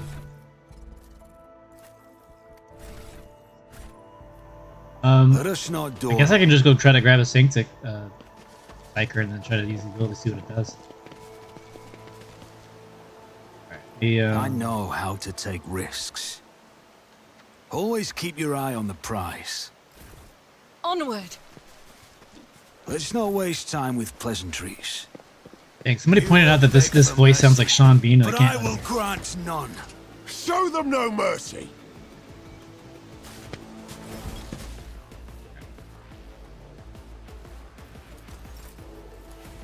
Me? If you insist, Lord Captain. Isn't this a job for the serfs? I am a navigator, not a servitor. Taking calculated risk is in my second nature. It does sound like Sean Bean. Yeah, we'll find out in a moment. Let me test out the. On it.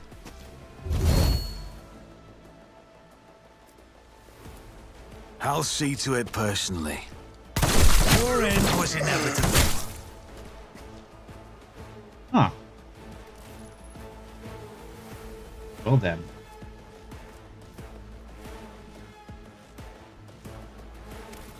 What difficulty is this? There.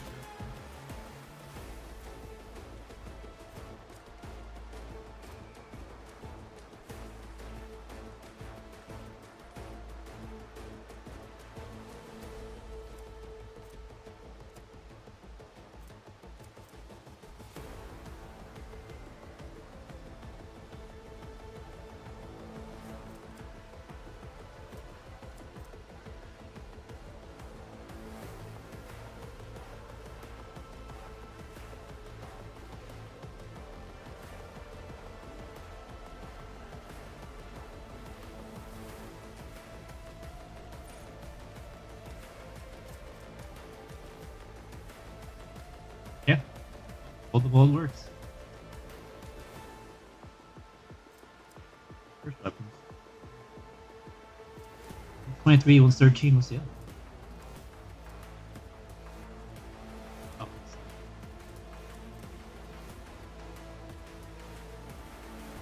And also had fresh target.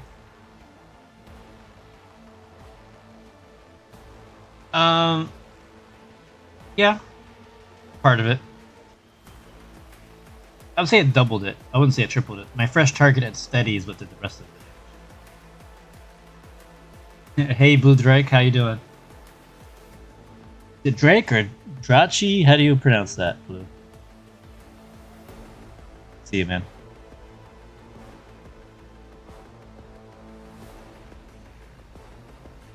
I feel like I ask you that every time I see you.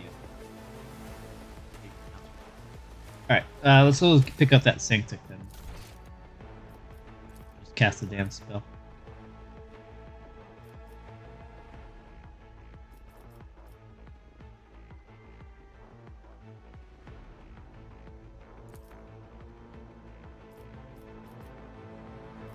Character to do it.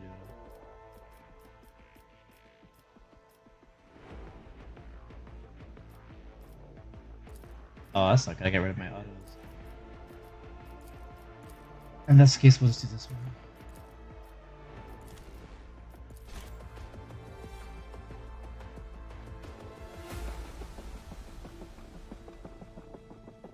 I think the rest of it came from my from the steady buff, and then also the fresh target, the extra 80%. So it looked like Cold doubled the damage for sure.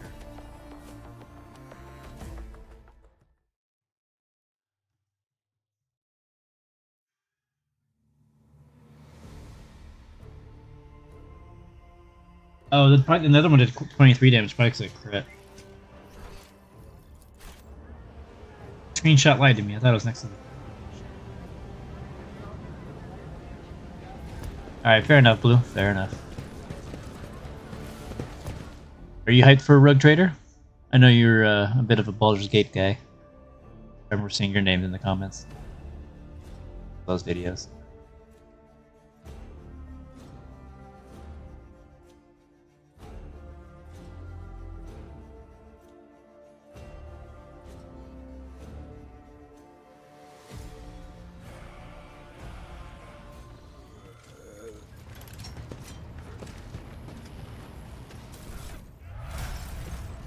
Alright.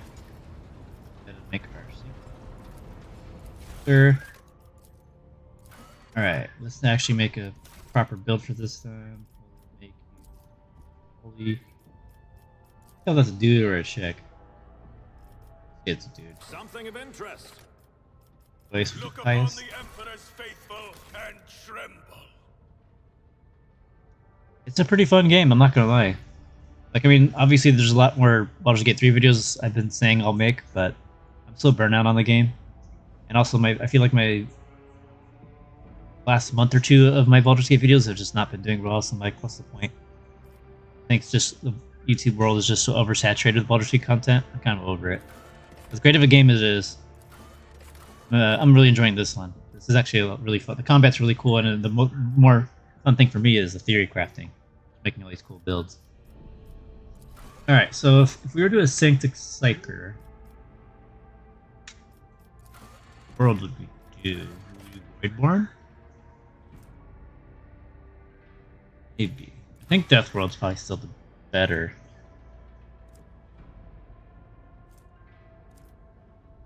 I think Forge World's always nice for the head.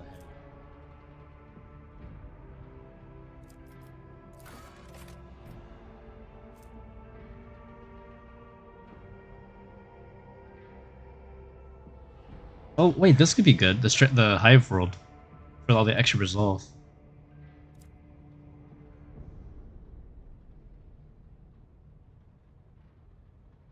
Yeah, I agree with that. Quawis. Dang, that's like a weird. Say Quawis.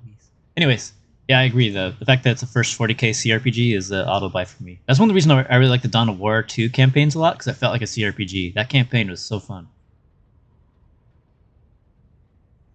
And it just made sense to me, like, why has there not been a tactical CRPG for Warhammer ever?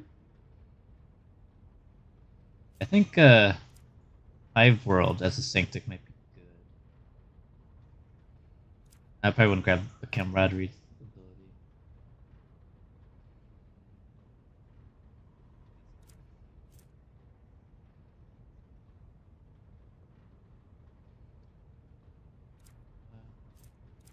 I mean, really, the only thing that's good for this ability is maybe outnumber if you're doing a lot of melee people.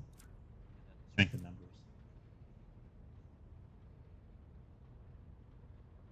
That's true. It does stack with the resolve more so than the...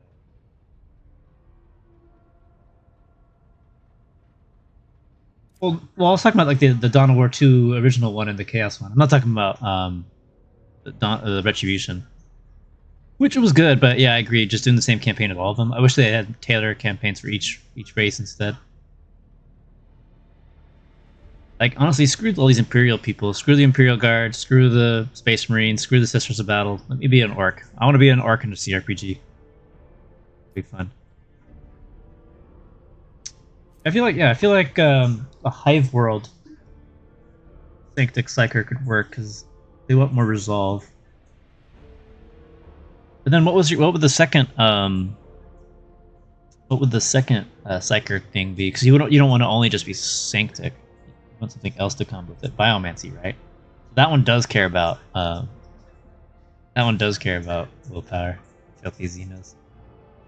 Oh, you're calling me a filthy Xeno and you want to be a Tyranid? Get out of here.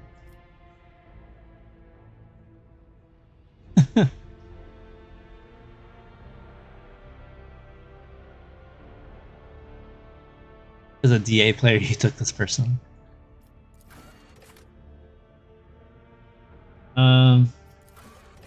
Imperial.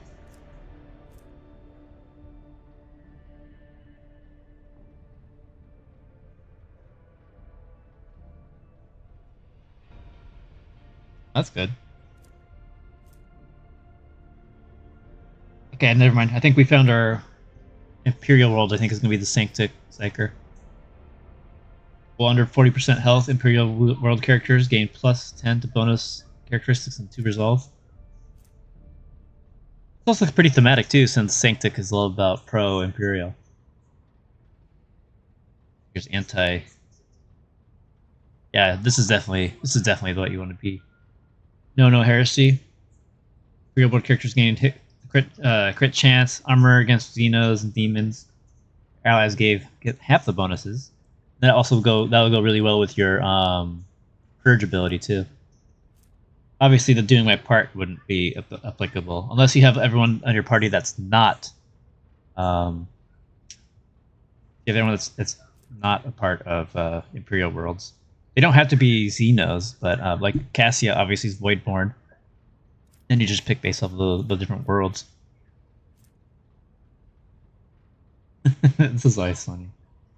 All allies excluding Xenos in the current party gain +5 to the same characteristic as was chosen for humanity's finest. But which characteristic is it?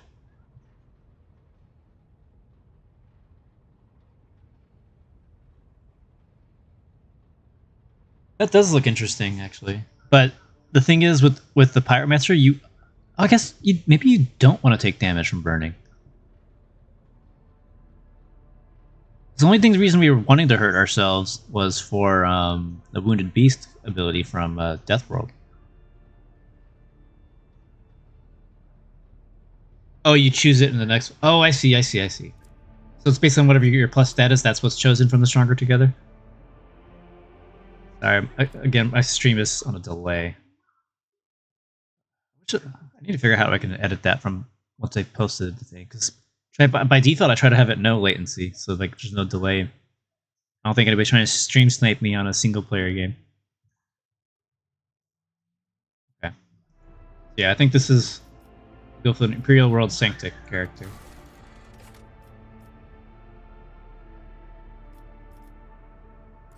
Willpower, Fellowship. Probably Willpower, though, if we're going to end up going Biomancer eventually. Then...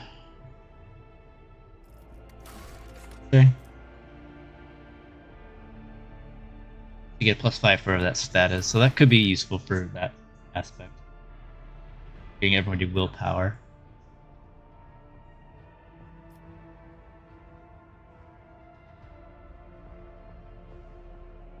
Yeah, Voidborn is a good choice, but I feel like Voidborn's good for different characters. Yeah, you could ignore Fellowship, sure, but honestly, even as a Psyker, you don't really care about Fellowship either. So you wouldn't care about Intelligence or Fellowship. So you'd be going mostly. Your strongest stat is Willpower, and then depending on what kind of Psyker you're going to be, that will also determine some stuff. I guess this is why I'm probably going to do each Psyker type as its own video. Yeah, so I think Sanctic's the way to go for this. Psyker.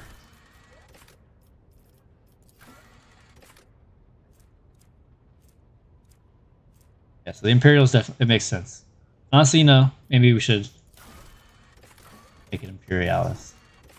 You were being a heretic. Although I guess it also be thematic too, because you get corrupted. Right? This stuff. So the Triumphs and the Darkest Hours are just little flavor text. There's not really any consequence of picking this stuff, but it does change your character's like minor stats, like the skills. All right, but then as for our Sanctic, we want to go Officer, Warrior. We're gonna be up close. And really, we're just checking for the sword, so it doesn't really matter. Okay, well, we can probably worry about that later. Maybe an office. Oh yeah, it was Officer and Vanguard for more resolve, right? Oh, there is consequences. So your Triumphs and Darkest Hours, really? What are they? I haven't seen them yet. Or maybe also I haven't really been reading it, because I've been skipping through a lot of the dialogue to just get to the battles. Oh, there will be quest lines. Very consequences. Got it. Interesting.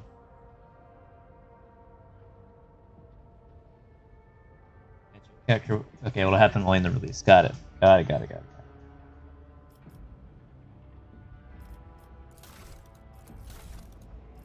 Alright, we'll go Officer then. Yeah. It also affects your little minor stuff, but just pump out our willpower a little bit. Oh my god, we have no negatives because we're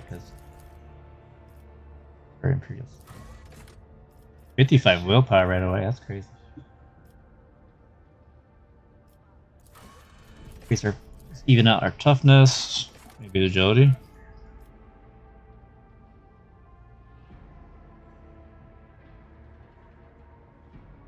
Yeah, I like that too. Honestly, I like this whole system. I asked the devs if they could print out all their changes and stuff into a PDF so we can have like a modified version of whatever these rule sets are, so we can just play this on actual tabletops. This is a really good system. I'm really enjoying it. I don't know how it would work with like other players, like, you know, around a table with dice and all that stuff, but in a game, it feels really good.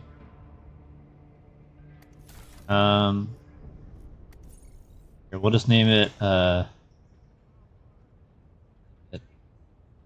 Khaled. Oh yeah, I guess you do it on strength, huh?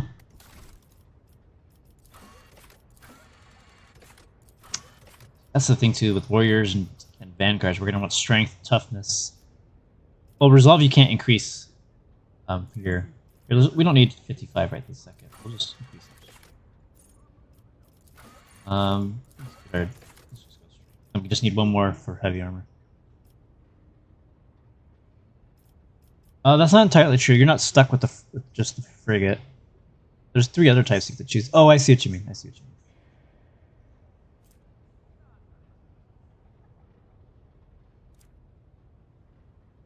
I mean,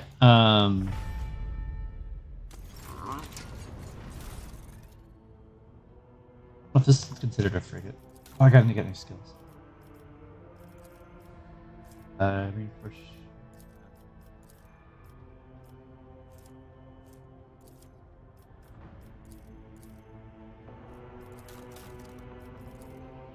It doesn't matter. I'm not gonna be fighting anybody right now. Alright, so.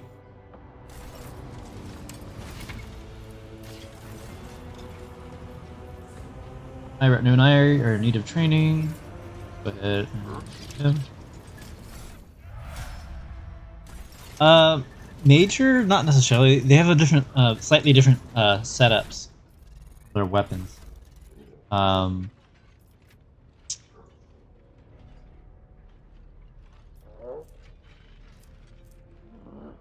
think this is the difference. So it's this item right here. It's like another front gun that'll shoot things around. But the very default one, you get a torpedo. And I think the other 2 ships get this little cannon thing. All right, so let's go ahead and level this guy up.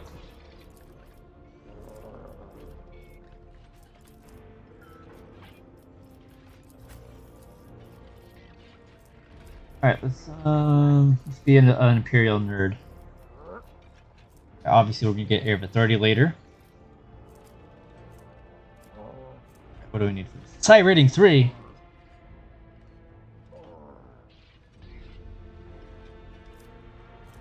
Yeah, right there, that's bugged. It shows where to be. We're not gonna get Psi rating 3 right now.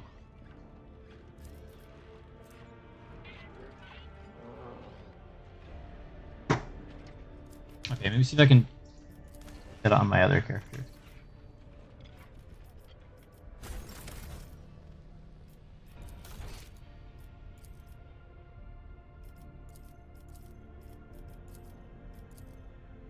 The highest I have. I think I accidentally deleted my good file.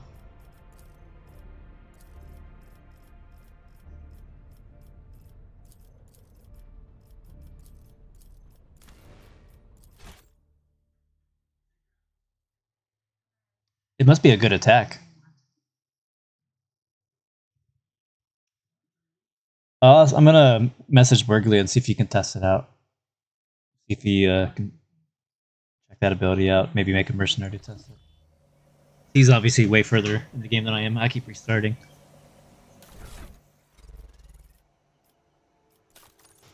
Honestly, it's also why I've kind of been like just skipping the dialogue, because I want to be able to sit down and enjoy it, and not feel like I have to rush through it. Because I'm just mostly just rushing to try to do combat things, so I can test out different builds. Who thought that was a good idea? Shut up, old man. Is there money to be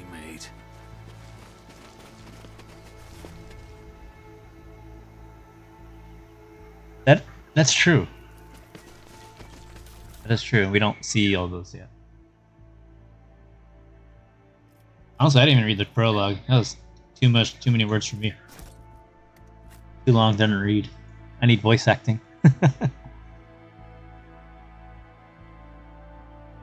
just messing. There are some parts I did read though, and what I have what I have read is like stuff here.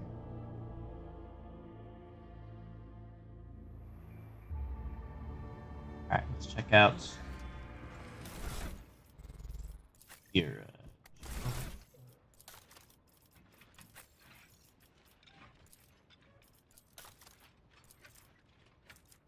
Oh, she's already psycho rating 3, so she could get it.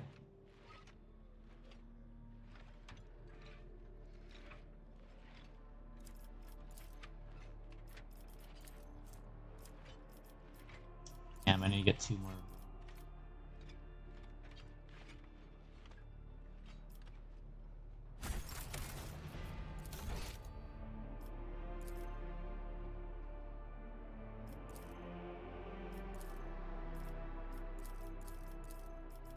When did I level her up?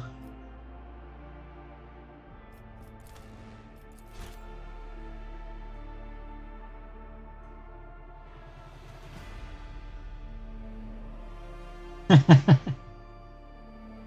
gonna make a noble officer and boss her around. Honestly, I think the noble officer is gonna be the canon default build. Like, it's just so thematic, and you just make Abelard to be your bitch. I mean, servant. Excuse me.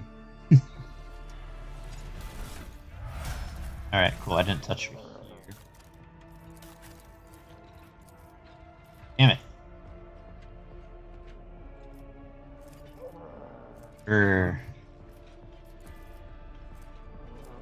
There's some others.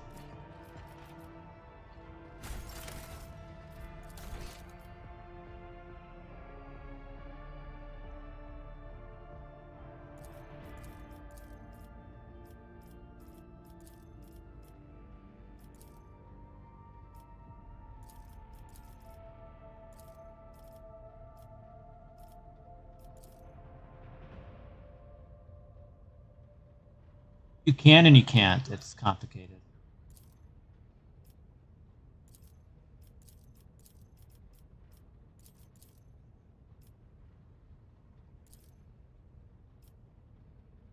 All right, I think this will work.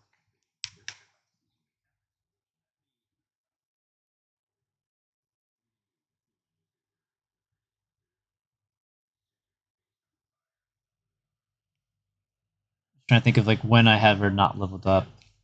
I can pick up the Sanctic Psyker, and be able to pick up an ability after that too. So I need 2 ability slots. And also Powers unseen. Uncover also have my her so path. that she has Psycho rating 2, but then she's already Psycho. She has an additional Psycho level, so that gives her Psycho rating 2. All right, let's see. Oh wait, no, it wouldn't work anyways, because then I need to get the other 2 Sanctic abilities. Okay, we won't be able to test it right the second then. Shot. All right.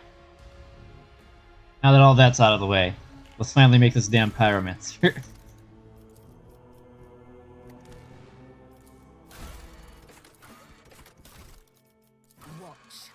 Your existence is not. The battleground beckons. All right.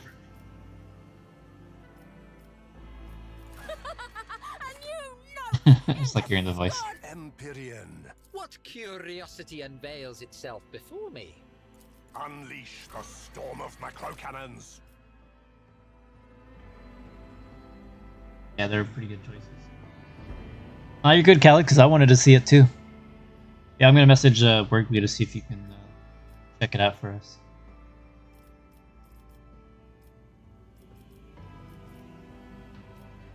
Alright, which of these people look like a Pyromancer? Got candles. Does that count?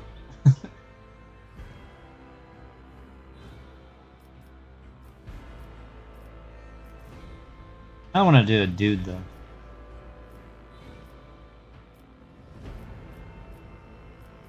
show you my lame thumbnail I have so far if you guys want to see it.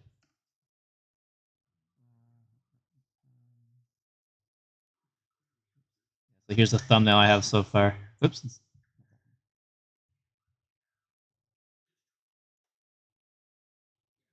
I got so far.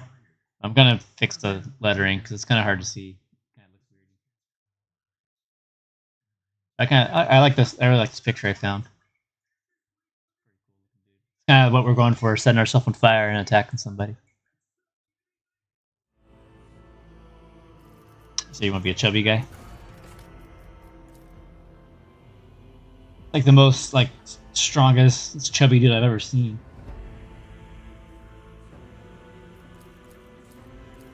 Just be strong. Let chaos paint the stars red.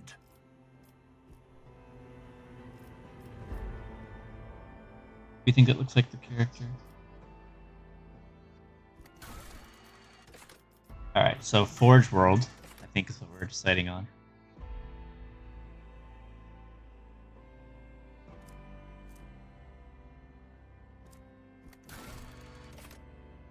And strong mana.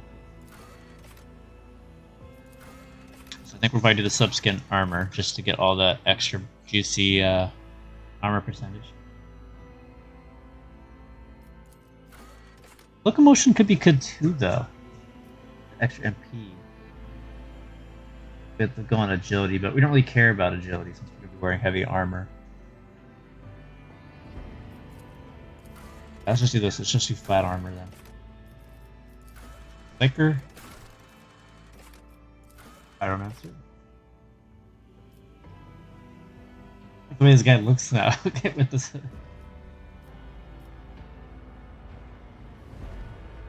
It's a cool picture, but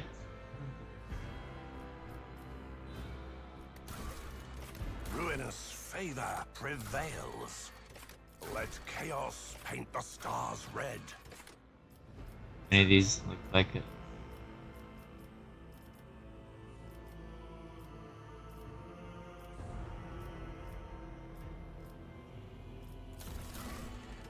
It's good enough. It's good.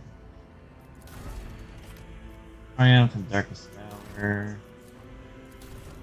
Types we're gonna do Warrior.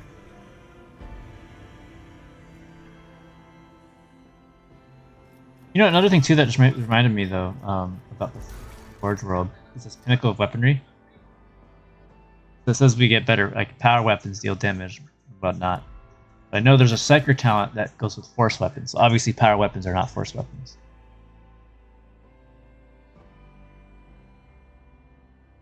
You think Locomotion can pay off in the end game?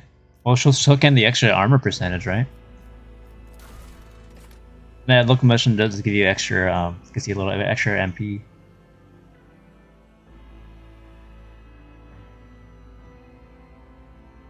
Power weapons and force weapons are the same thing. Are you sure?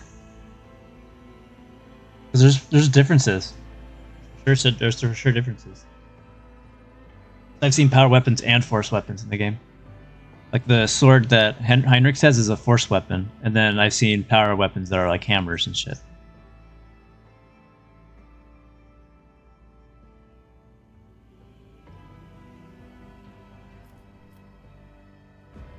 That's the case. That's pretty good. All right. Okay. Then how would other people use power weapons without the Psychers? Psyforce. You need to have... Well, I mean, I know that's what it is in Warhammer, but I mean, in the contents of this game, there's two separate like categories. I'm pretty sure they aren't the same. Be wrong. Could be wrong. All right, so we're gonna want strength.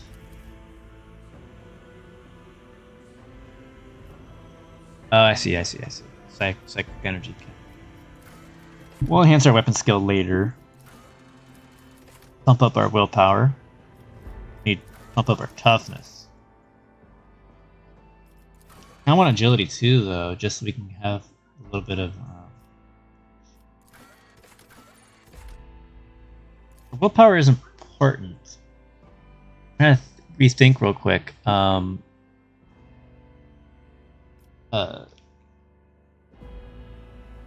Pyromancer abilities. I guess no, it does use willpower. It does use willpower bonus. But the issue is with the warrior, you want so many fucking stats. Do we need to start off with a toughness of 50? Oh, like it, we should. Strength, all we need to get to is 45, but I would probably want to get that to be 50 as well. Weapon skill is always important.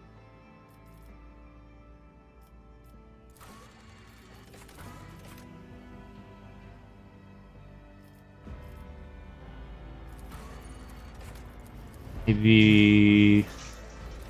Huh? Then we'll max out our toughness, and then willpower. And oh, we need to at least put 1 point in the strength. Or 2 points in the strength. I want toughness. Man, this is so confusing. I think starting off with a 40 toughness is fine. We'll max it later. Willpower we're gonna increase as well, and then strength we'll probably get it to 50 at least. Could always round out our intelligence, but I don't think intelligence is that important for us.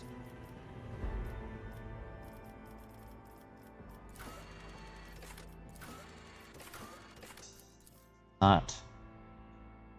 Let's go with this.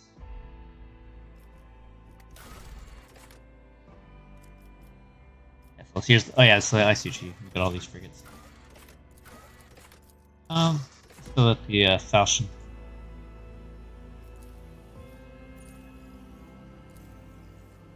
Good name.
Yeah. Alrighty. Let's just skip through this prologue as fast as we can. I will be frank. Yeah, I know what you mean, Skadoosh. I wish it would come out as well. Intriguing. Alright, so how much damage is this gonna do right now? Charge my...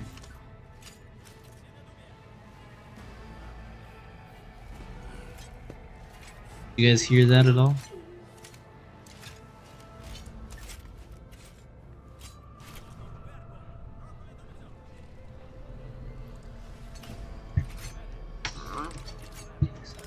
Trying to grab my charger from my headset. It's yelling at me. Alright.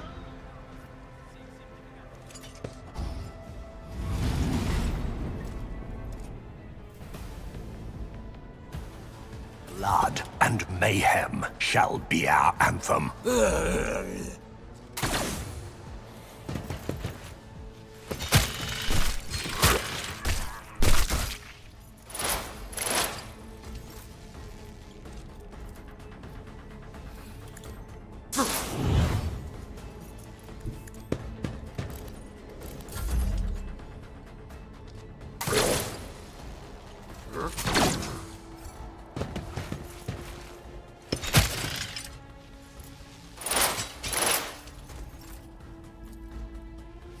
Purpose guides me. Oops.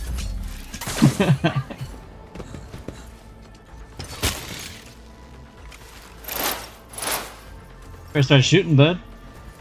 I will triumph. Well, you.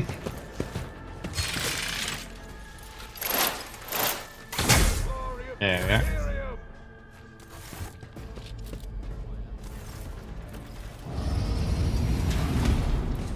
I agree, it'd be nice to get it much more polished.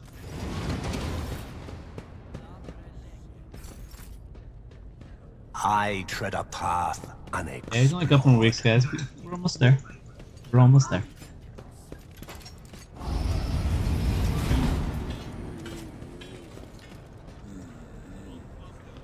The world trembles beneath my feet.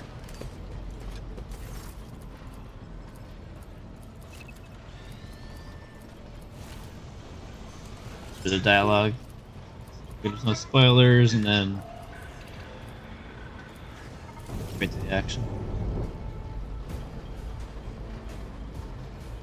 The absurdity of your struggle amuses me. Your Emperor won't save you!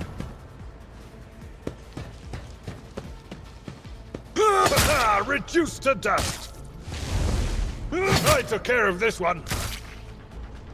I like how they make Abelard look so strong in this.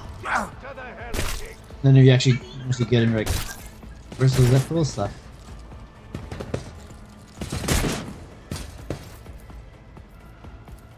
Purpose guides me.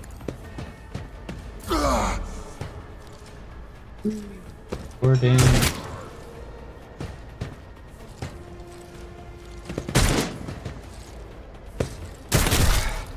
Brace yourself, Abelard!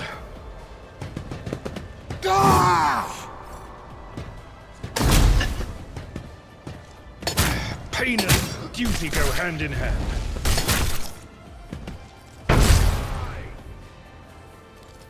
And reduced to dust! The ruin. Yeah, I killed one. Okay. Brace yourself, Abelard! Brace yourself, Abelard! Yeah, we did it.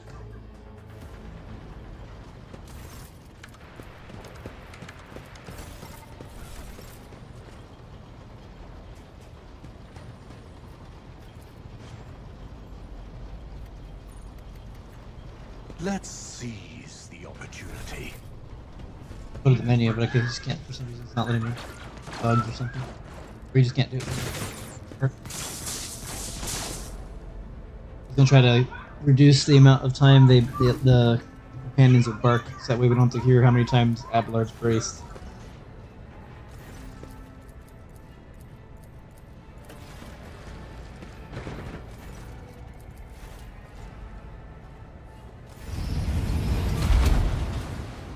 How you doing, Sebastian? How long you been here?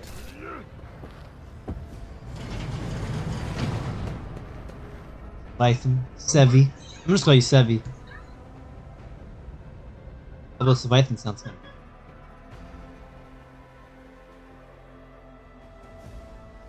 Did you get to see all of our theory crafting madness? Or did you just catch tune in now? Oh, you just got here? Yeah, so we went over quite a bit. We definitely went where's that damn picture?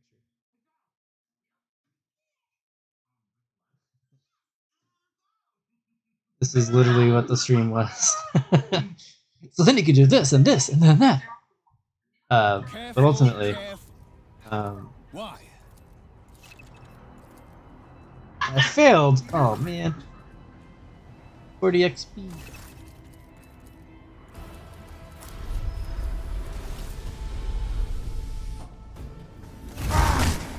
Alright, so essentially, we came down to Embrace. so basically a true self-immolation power. build.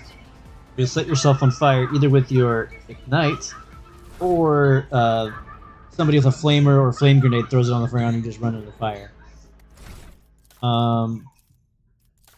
Main things that make this build so crazy. Yeah, this is the one we start right now. Is that Pyromancer, the self-immolation Pyromancer. So pretty much the main talents that you need to grab for this. Well, obviously your psyker ratings and stuff. It's the Pyromancer specific ones. We want to get Relentless Blaze. So when the psyker is burning, we'll get more psyker rating, and then our resolve is also increased by 2. And then we also don't get any momentum damage from fire. Then this is the other ability that makes it so crazy. When the psyker uses a psychic power, all enemies adjacent to the psyker will suffer 4 times whatever your psyker rating is. Direct damage, which is true damage. It can't be prevented, and it can't be dodged or parried or none of that.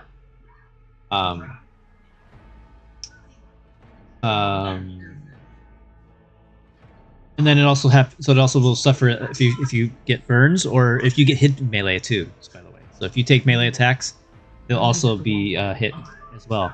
And that also counts towards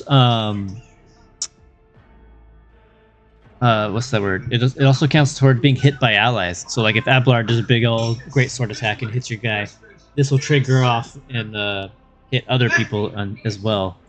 So that's pretty dope. And then I'm sure you already saw the other items, right? Where is it? I haven't pulled up. Like this. Sanctic's good too. Khaled in the chat, he was thinking about doing a Sanctic Psyker, and that's another build I think we're already brewing up. It's going to be an Imperial based one, but we'll go over why later. But Sanctic's really good too. But yeah, so check out this heavy plate, the Psyker plate. Oh, hey, let me pull it up. Sorry. Why is it? I don't mind that. I think I need to. Why is it showing? Damn it. Alright. So this is also why we're deciding to go for strength. We decided to go for Forge World to use heavy armor. Like this one right here is crazy because we can get crazy amounts of psi rating here. Exactly. And then not just that, but where is it? This one, the Vortex Pendant is always nice. Oh, I think I closed it. This one. Warp Surge Brooch. Granted, this would probably only give us a max of 4 or maybe 5 before that. Like right here, this was this. Other items to give you a psyker rating, potentially. But so here's another reason why we want Forge World. Let me go back to Architects. Forge World.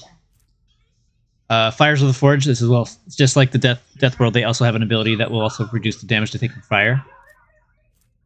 Just pretty sweet. Just because we're going to be burning, so we're going to take the extra damage. This will help reduce it. We want to pick up this talent right here, Steel the Forge. We get another point of deflection, which is always nice, and a little bit of movement. But more importantly, we can't fall prone. And then if you're going with this Psyker build, we're going to be going Hereticus. For this one, eventually we'll get to here. Demon Apathy. Once per battle, the rogue trader can choose an ally, including himself, and grant them plus 20 to all stats for 2 rounds. And when the effect fades, the target falls prone. Not if we're immune to it. So it just works hand in hand. And then also we could further our fire damage reduction through the use of the spell Orchestrated Flames.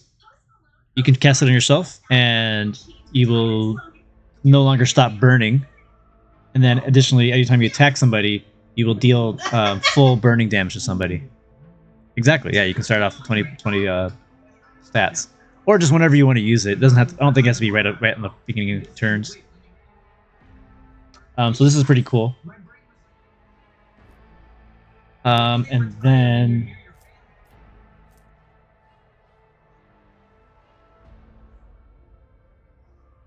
yeah, see, that's the thing what I was thinking about, because yeah, exactly that. The warrior is absolutely stat starved. Because either you have to choose, you have to focus on one. You focus on either being a strength base and like heavy armor wearing. Sorry, I'll take it back.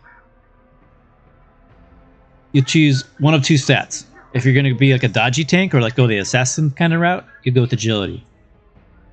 If you're going to go for heavy armor, yeah, you are going to get a little bit of strength, but you're going to mostly max out toughness. And then, so if you're a Forge World, if you're going for the tankier route with the heavy armor, you're going to go with the toughness passive to get more armor. And then same thing.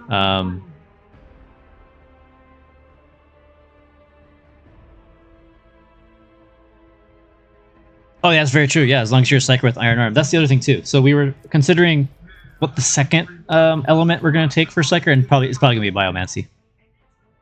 But it's just the problem is when do you take it? So Orchestrate Flames is fantastic.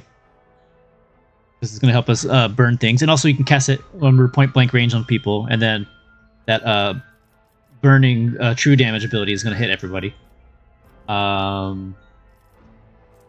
Then on top of that, oh yeah, there's another talent we can grab. Way down here. Body of Flames. So we get even more armored. We get additional armor versus fire damage. And then we take half that much from Melta and all the plasma. So I like the fact that it also applies to other things besides just fire. And then, so as everyone should know, armor rating is whatever your armor rating is, that's how much percentage less damage you take after deflection. So the second archetype after melee pyro, well, it depends. I'm leaning just initially as like a gut reaction. I'm leaning towards. Oh my god, I'm looking everywhere. I want to say Arc Militant because since we are a Psyker, we'll be toggling through a bunch of different abilities like single shot. Oh wait, maybe it wouldn't be good to be this for a Psyker. It specifically says it has to be single shot, single melee attack, area melee. So I mean, the melee and the area attack melee would be good for us, but it doesn't count for our Psyker spells unless our Psyker abilities count as single shots and area shots. I feel like they would. Fuck, where is it? Where is it? Sanction Psyker. Right here, damaging its Psyker powers count as weapon attacks, sharing their limit. But do they count as single target and area? That's okay. So they should count. Okay, then maybe so. Then the Arc Militant would be good.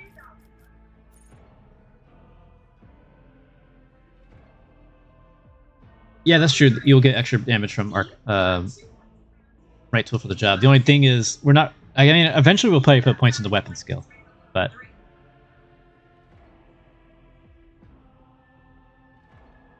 You could hold a staff in your second item spell for a range attack, and that actually ties into another thing too later in the exemplar talents. Once we decide what our second one is, I think. So if you're going to be a heavy armor person, you could potentially go for Vanguard, or you can go Arch Militant.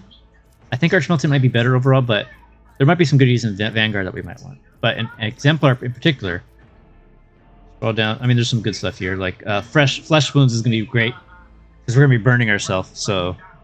And we'll use this to regenerate our health. Yeah, we'll get into Inferno in a moment. Where's it? Cataclysm? No, where is it? It was. Let's see. Combat Meditation. We'll gain additional 15 willpower as long as we have no ranged weapons, and staves do not count as ranged weapons. So we could definitely use a nice beefy two-hander in our main hand, and then the pyro staff in our second. All right, so now let's go back over to our abilities. Archetypes, abilities. Wait. Hang on.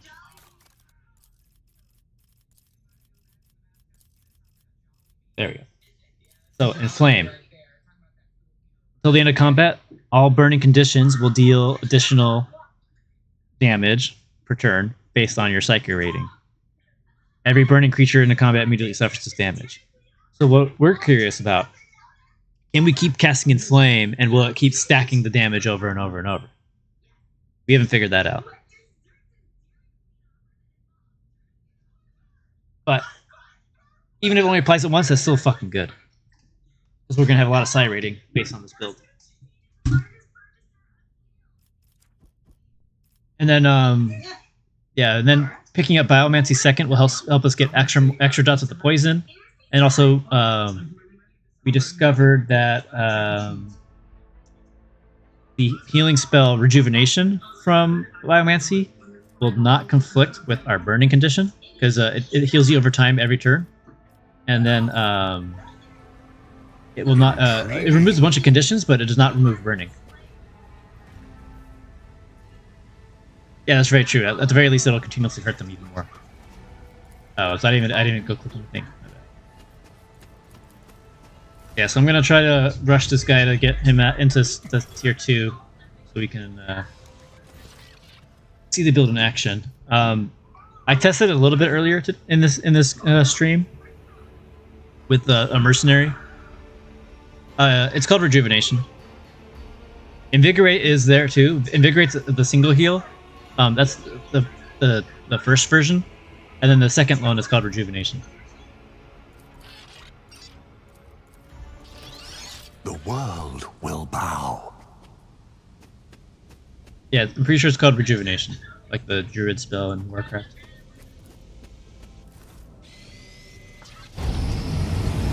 Oh yeah, and then somebody in the stream earlier said there's a boots, like we're in Burgavia's stream.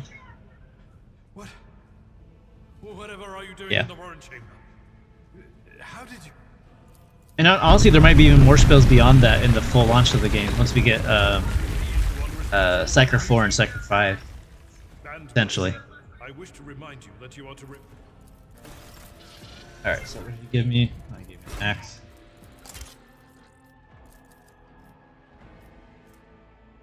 Dang. Yeah, 13% from our sub-skin armor. That's pretty good. Even higher once we get a little more toughness.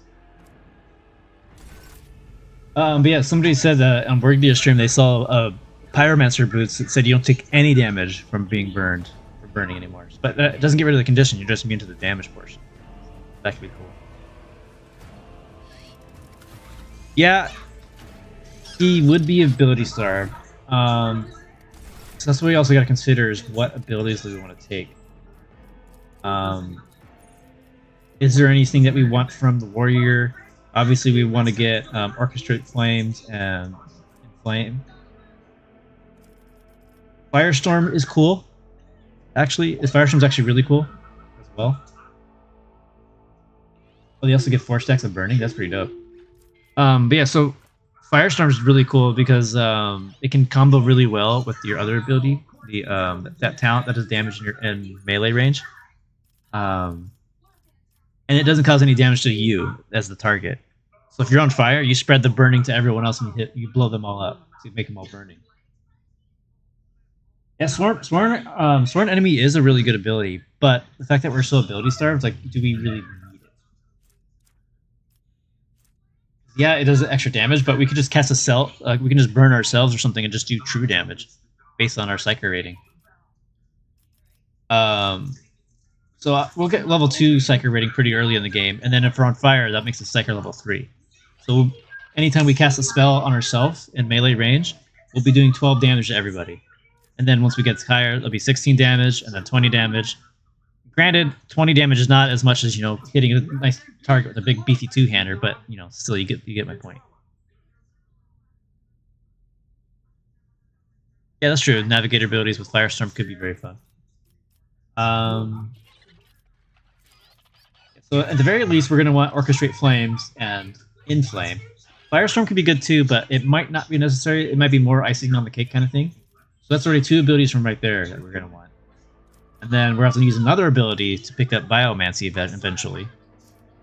And pick up at least Invigorate and Rejuvenation. So that's... how many is that? 2. That's 5 abilities already gone. Yeah, that's true too. Now, Molten Beam does sound too fucking cool to not pick up. Deals double the damage of Ignite to all creatures in a 12-cell line. So you just shoot a giant Death Beam. And it's equal to your willpower bonus and 2 times your Psyker rating. Oh, that's the warp burn. That's all your shit. Everything. All the warp burns do that.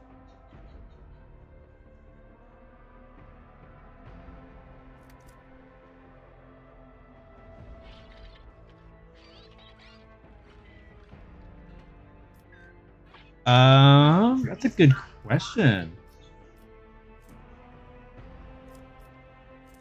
I've never tried, actually. That could be pretty good combination. I really like Forceful Strike. Honestly, that's another kind of funny build too I was thinking about doing, is getting Forceful Strike and then going Arch Militant and grabbing Kick. You can just be yeeting everybody. Just push them away. Their talent.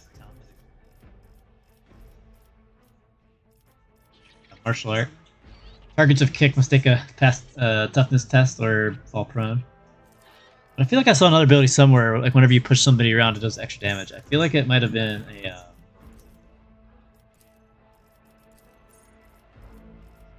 like out of my way or something. Yeah, whenever the character pushes an enemy with a melee attack, the character gains movement points, and the movement points are added afterwards. And the damage dealt by collisions from pushes is increased by this character's strength. No, I don't believe... Actually, you know what? I don't think so. No, I don't think so. I don't think the Pyro Staff cancels burst, because it doesn't show you a bullet rating. Like, you know, your ammo count. Although, also, I haven't really tried it like that either. I do have a Marksman... I do have a Marksman Pyromancer, but I did not pick up that ability. Because that was Goofball, and I picked up Biomancer first. But Reckless Rush and Right Method for the job. Let me see. Reckless Rush immediately gains movement points, and if you have enough stacks of Right Tool for the job, those stacks are doubled until the end of turn. But the Arch Militant loses those stacks at the end of turn. And Right Method for the job, is that a talent?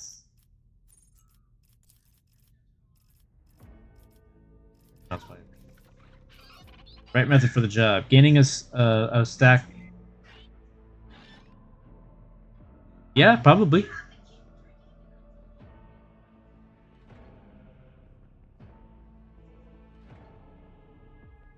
Hey, what's up, Al Saduk? This is going to be the self-immolation pyro build. If you rewind this the stream like 10 minutes ago from now, pretty much like when I get to the start of this little area, I kind of go over the build because I was explaining it to Sevi. That way you can get caught up on it too. But essentially, we're going to be setting ourselves on fire like these guys right here, and then we're going to do some pretty cool damage later. It won't really come online until like probably near the end of Act 1. But I also showcased it on a mercenary character near the beginning of the stream, and it does work. It works out pretty well. And then we were trying to figure out how we want to optimize it. Ultimately, we decided that we wanted to go with the Forge World variant versus Death World because we're going to need some. Or fall. Yeah. All of you will bleed! It's actually pretty cool. I like it a lot. Hopefully, we can build it correctly and then actually get it through some stuff so we can see how it actually performs. I feel like it's going to be pretty solid. Guys next. I shall repay your strike, shan't I? I do kind of wish I went with the Madman voice though instead of this evil one. My place is at the fore. But took care of this one. At your beck and call. Just a minor setback. Pathetic. What's your target? One step.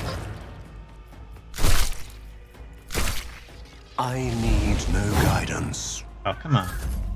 Someone else can do this.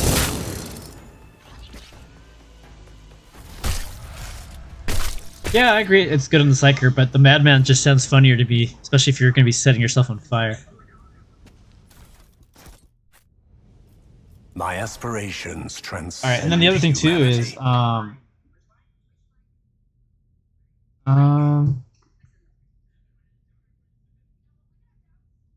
okay, maybe I thought Kuras would have not been good for the build, but it doesn't seem to affect burns. Maybe Kuras is not a bad idea to pick up. Still have Abelard be athletic, so.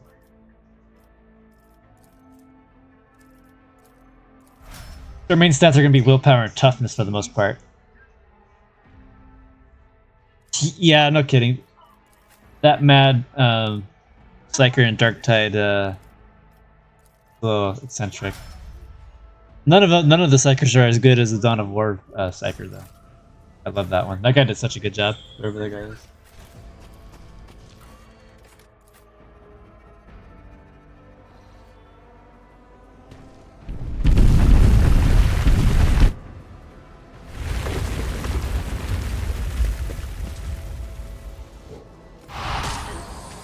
Blah blah.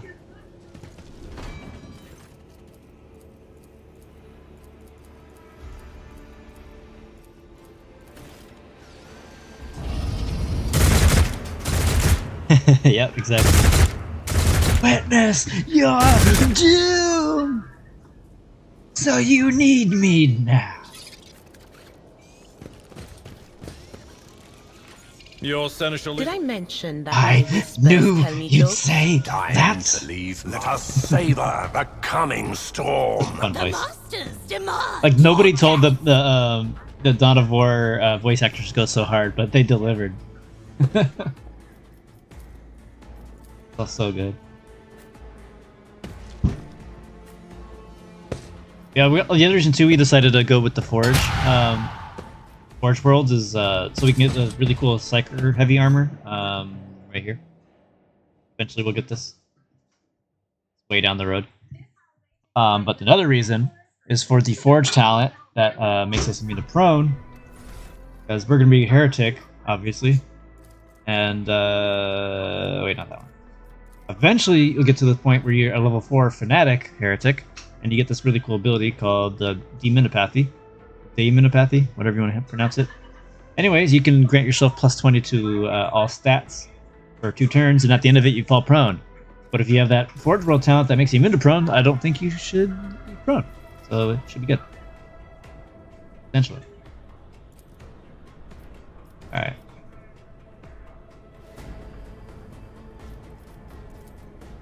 Purpose guides me.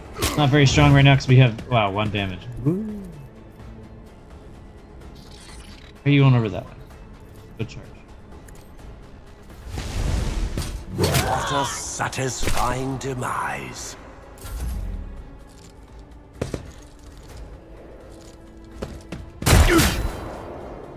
Rude.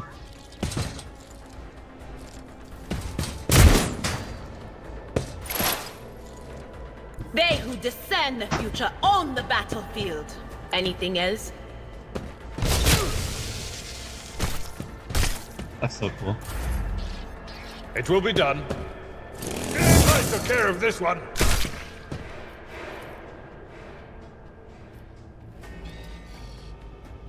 Oh, I can. I will do my duty.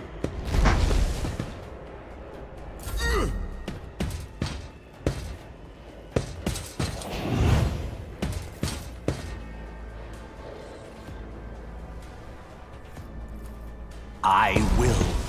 Death shall reign.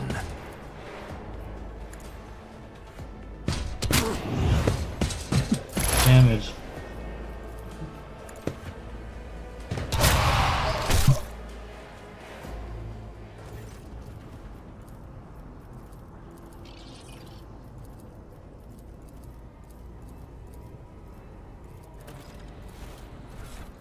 All right.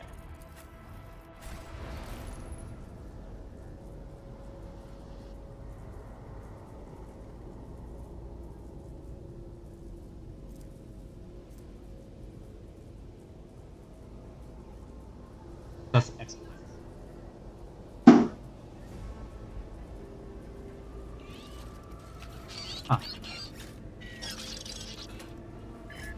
Amulet Footfall, that is Hereticus, gives you 4 hit points. And while you're at the Veil 15, decent. You can really write home about. I tread a path unexplored.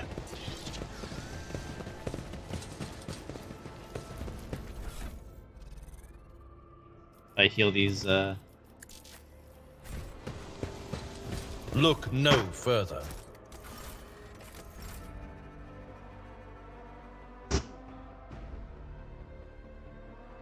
Yeah, it's useful for a tank. But there's a lot of really good amulets.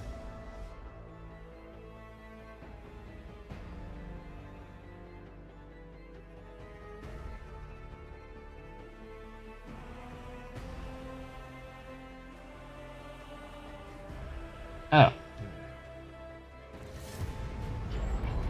Did something on my computer. My computer is like so delayed from what I was seeing on here. Sister Argent. Your face. It is unfamiliar. Who are you? That's true. Hello. Sister.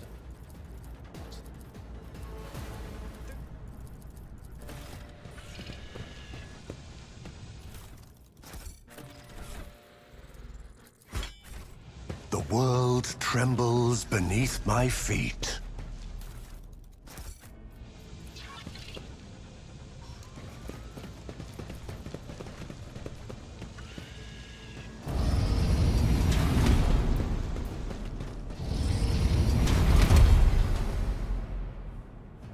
That's true. Fate You good? beckons me. We Okay, are the I need spearhead of the Imperium. I'll remember Sins this. hidden in the heart turn all to decay. The pain will subside.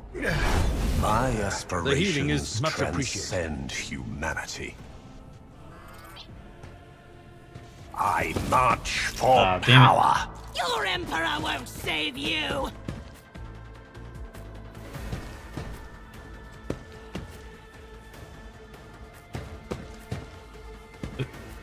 Wrong one.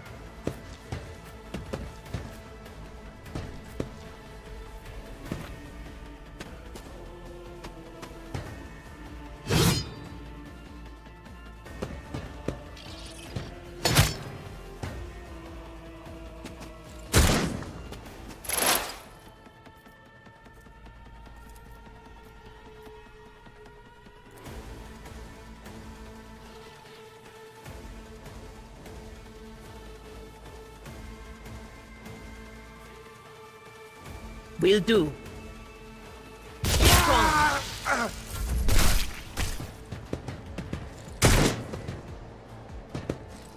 I've suffered worse.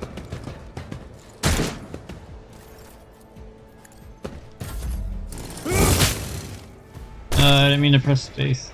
Damn it.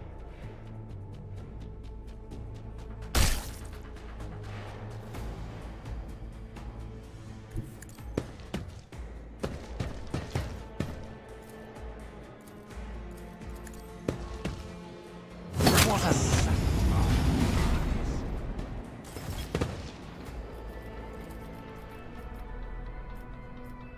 one step closer.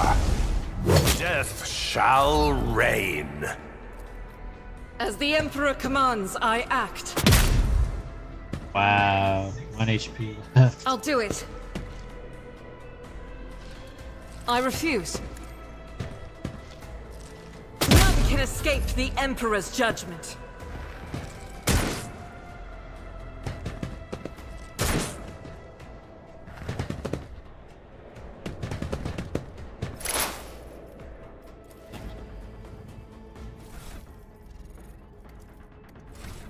That doesn't show.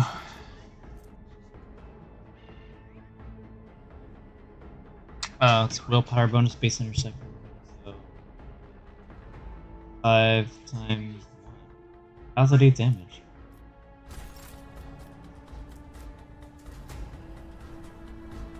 Oh no, I see. Okay, that makes sense. Yeah, we have 5. On it. What an unfortunate turn of fate. confused for a second. It will be done.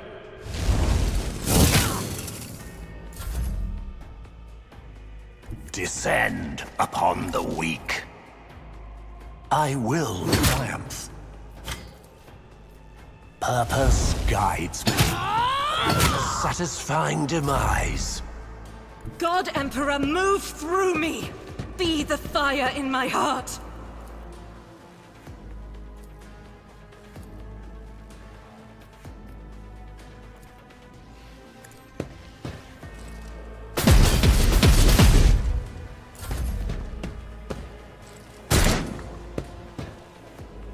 Not my worst day.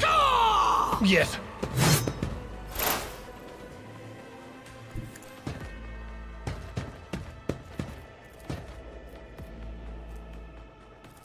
I should get that to him earlier. Oopsies.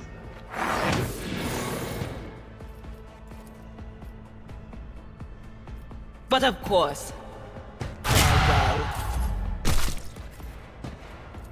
At your beck and... Indeed. What? Good thing I dodged it, I guess.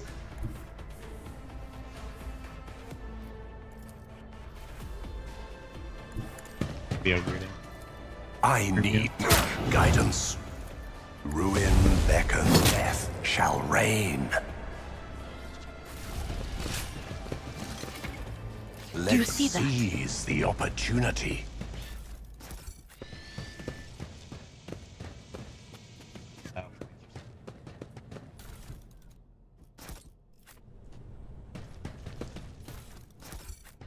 Powers unseen uncover my path.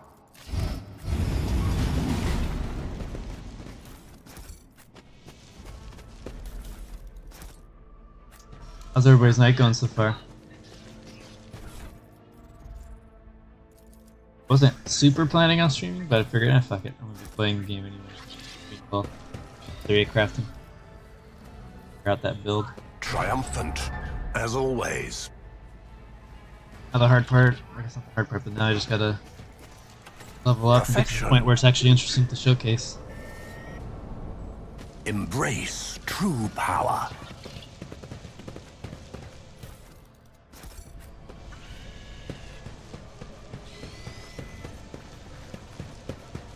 Attention to detail is the key to success.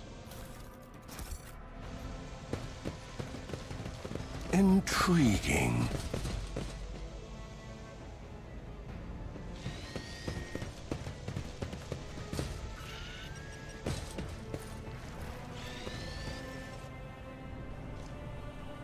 I better myself through my service. There is a fervor in my soul. I wonder what I'm gonna pick for my level up.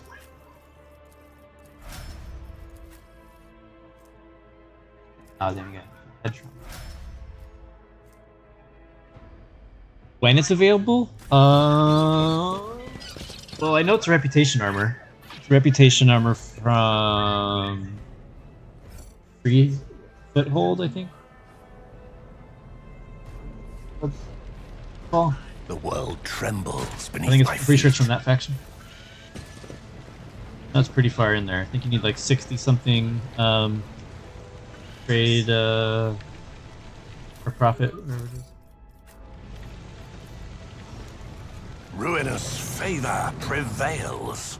What companions do I see myself as? Question. So for the self-immolation guy, obviously you're gonna want an officer like Cassia. Maybe you might even use Jay. At the very least, you want Cassia. Yeah, it'll take a while. That's like a.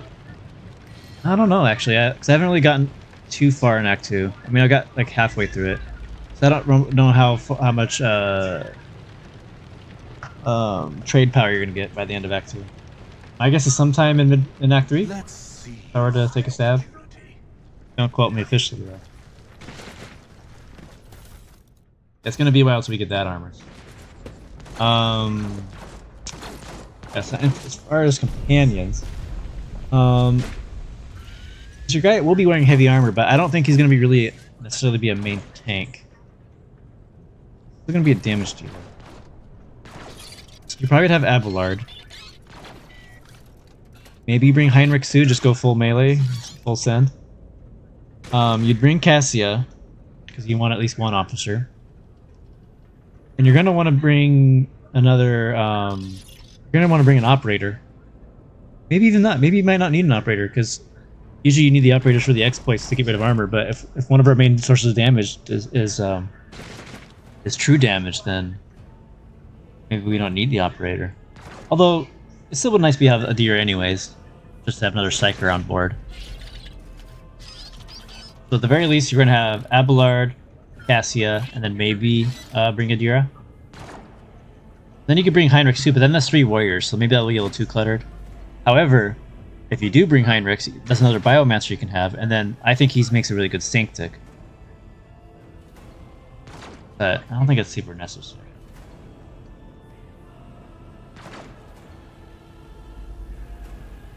Yeah, that's true. Bring a deer for the perils as well, and just have another psyker, because and she has those telepath and the divination stuff too. Unexplored. Your character will probably be Pyro and Bio eventually. Possible.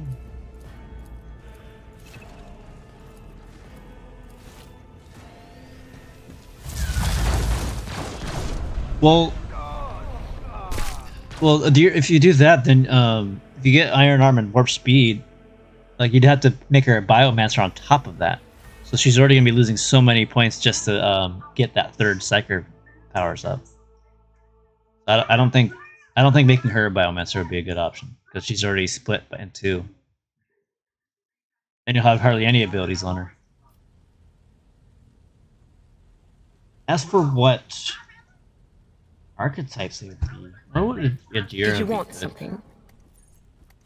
Because I usually like making Cassia the Grand Strategist. She can be an assassin and a bounty hunter. I don't like Adira as any of these 3, honestly.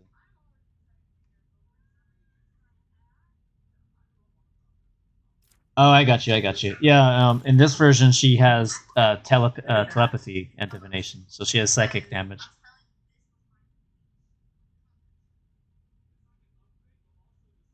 Yeah, there's plenty of them. Time to you can spam ignites upon the galaxy. You can spam the orchestra thing, the orchestrate flames. Yes. On How her, may I you can serve the spam. dynasty? On us, so that's a cooldown actually. But I know you can spam the heal. I'm pretty sure the Biomancy heal. Although that one might have a 1 turn. Ignite does end your attacks, but if you have ways to get multiple attacks, then you can still use it. There's no cooldown on it, so if you have other turns, you can use it.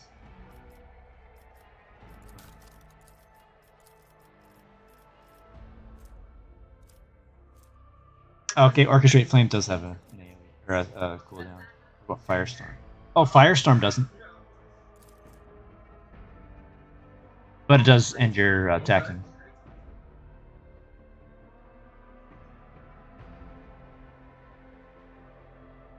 Yeah, you could probably pick up Warp Speed on Heinrichs, but again, so that's if you want to have 4 warriors in your team. But if we make this guy Archmilitant, hang on. First off, let's see if Archmilitant's the way we want to go. I feel like it is. Perfect for the job, so that could potentially work for us. The weapon and ballistic skill for every stack. I mean, Wildfire, it has the word fire in it, right? That means we want it. I'm just messing.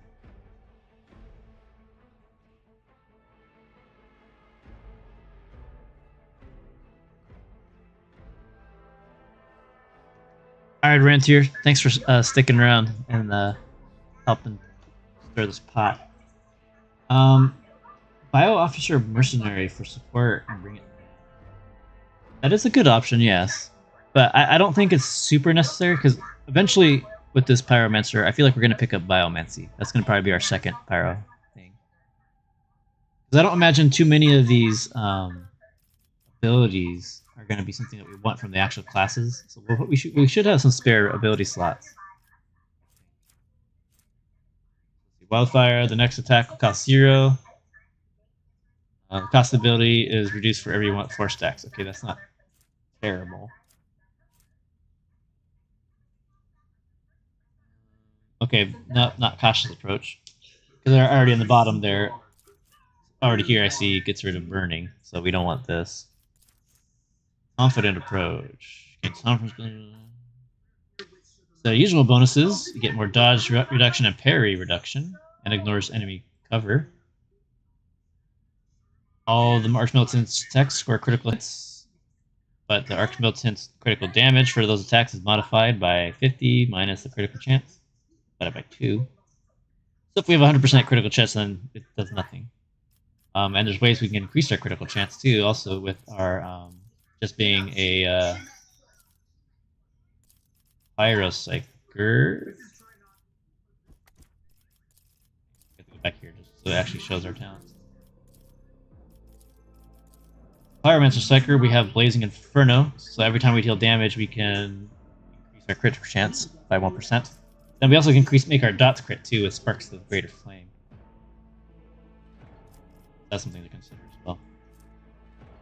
But then where Marksman would go really well with Pyro is Blazing Inferno increases your crit chance by 1% every time you do damage, whereas the Marksman will increase your crit damage each time you do damage.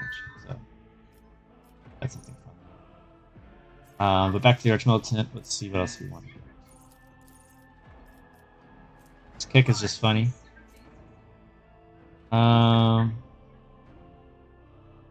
Reckless Rush is whatever. Devastating Attack. Oh, this is fun, but I don't think it's necessarily for us. But none of these abilities for Archmilitant are screaming at me right now, so we could be safe to pick up our Pyromancy and potentially Biomancy stuff. As for the talents, Archmilitant attacks have their armor reduced by any effect. Ready, those 2 stacks.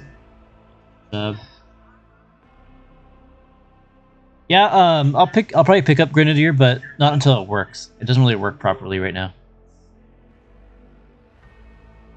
I think it works okay for Marksman, but I don't think it works for the other classes correctly.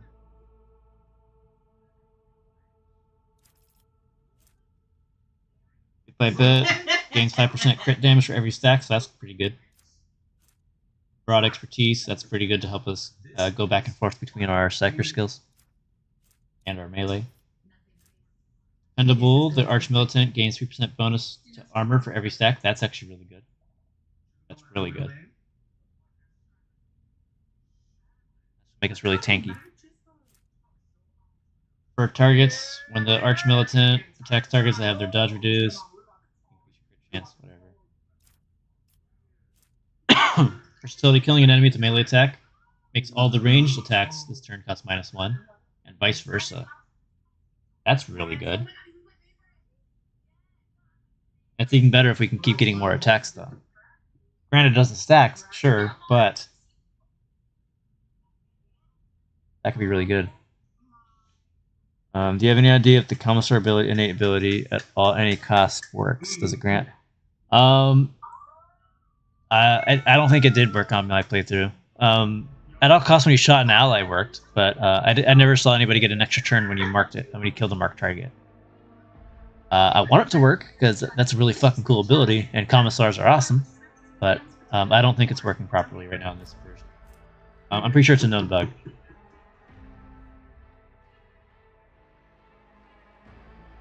Blood Haze is whatever. Ingenious. Enemies that are forced to make resistance tests will make any at lower cost. Maybe it's okay. Yeah, I feel that. I hope they fix it too. Close quarters training, that's not necessarily necessary. Heavy gunner, not necessary. Focal point, does 20% damage to... Maybe. I don't think it's that necessarily. First single target ability used by an ally.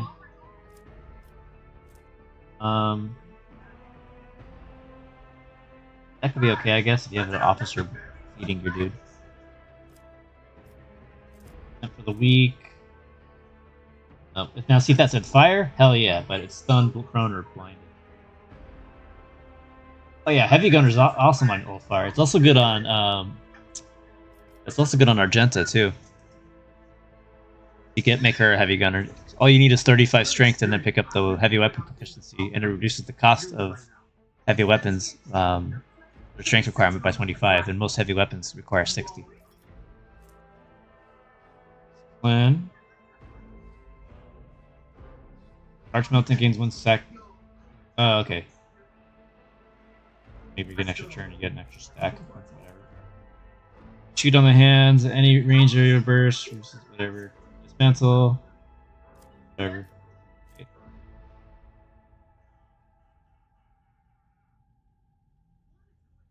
Actually, that's not bad. Reduce their deflection. Help with your dots. Yeah, you get a heavy bolter at the end of Act 1. It's not a multi-melta then. It's a heavy bolter now. At least in this version. Hopefully it's the same way in release. It's not a multi-melta. Custom to Glory. Whenever the Arc Militant or the ally uses Heroic Act for desperate measure against 2 stacks. Oh, I'm not feeling too much. I feel like this is too much stuff in here that we really want. I mean, yeah, we can get some cool stuff with Rightful for the Job, but none of these abilities are screaming anything to me. I guess Wildfire, if I had to pick any of these. The Vanguard. I feel like Vanguard might end up being what we want. Although Vanguard makes really good for Sanctix Psychers because you get a lot of resolve.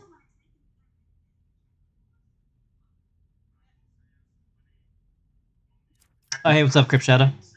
Yeah, you can get a heavy bolter at the end of Act 1.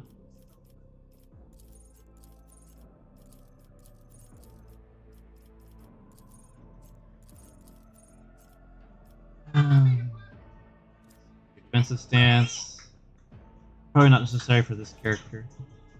Not really. I mean, yeah, we could parry, but not that important. Rockcrete.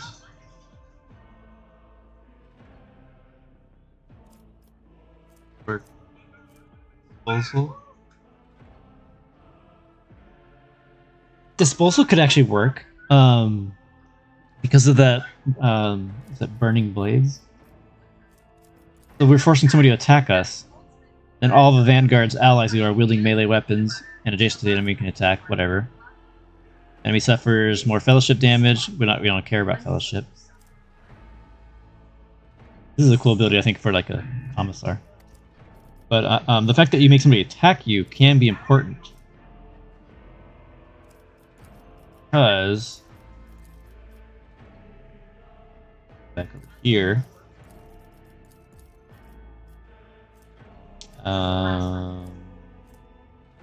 Yeah, Burning Blood.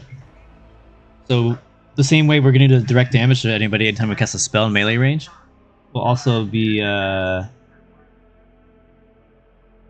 the same thing if we get hit by a melee attack. So if we're forcing somebody to hit us, they're just going to take extra damage. Which also kind of makes me lean towards picking up Reckless Strike. So that way they do hit us. That could potentially be something. If that's the case, though, we need to get more strength. Let me look more into the Vanguard. What else they got? Force distraction, taunt, whatever. Follow my lead. Close to the next turn. Vanguard gains and armor penetration against targets. So that could probably be pretty good if we're trying to do an AoE. Additionally, when the ability is cast, all allies in the 2-cell radius gain the following ability until the end of the next turn. What does that mean? Maybe it's a movement thing? I'm not sure. I've never actually used it, so I don't know. Alright, let's look in the talents real quick. Haunting, nope. I don't know about that. Unyielding beacon gives more armor parry, so that could be good. Mostly for the increasing armor to help reduce the damage we take. Formidable distraction. All enemies in a 2-cell radius round. Vanguards suffer minus. If any of these enemies consider the Vanguard per target. Okay, no.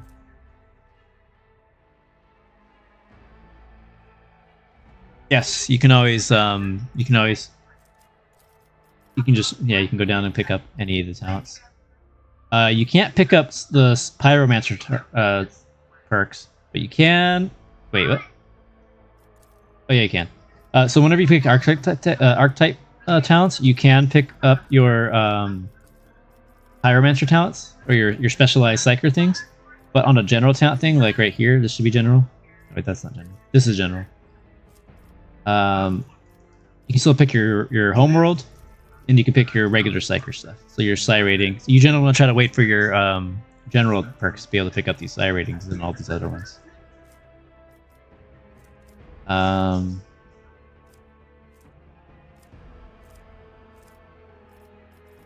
Yeah, so pretty much for the general feats, for at least for the psyker stuff, we're gonna go obviously with the psi ratings, and then probably Blade of Light if we're using a force weapon. Some of this other stuff's okay too, I guess.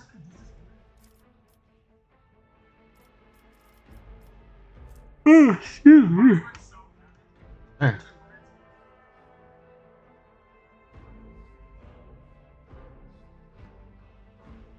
Oh yeah, we have tons of talents. Tons of talents. I think this gun is bugged.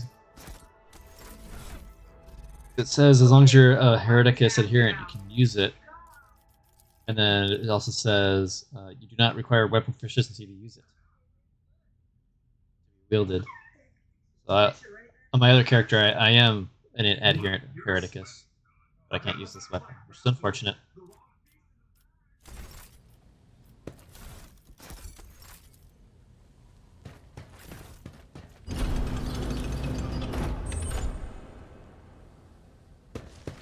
The world will bow.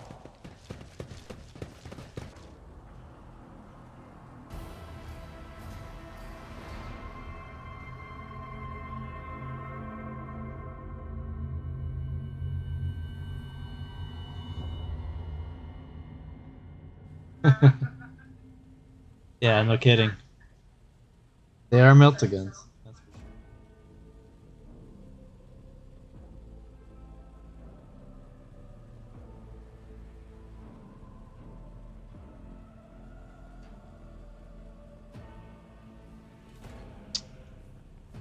I'm trying to see if there's an update on another game. Alright. Embrace true power.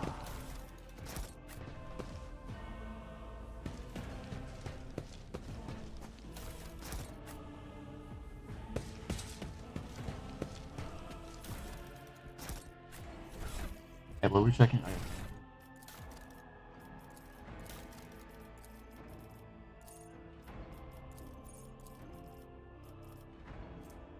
Attack. Punish the imprudent once per turn whenever the enemy considers a target.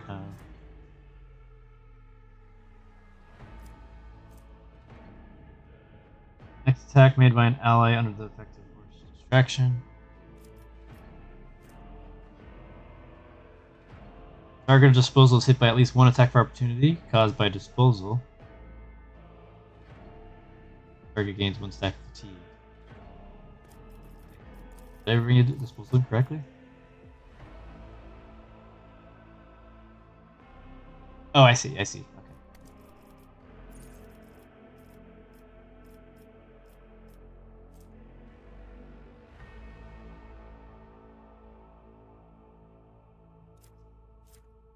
Beacon of Might's pretty good. Maybe better for a Beacon of Might's better for a Death World character though. They want temporary hit points for their dodge and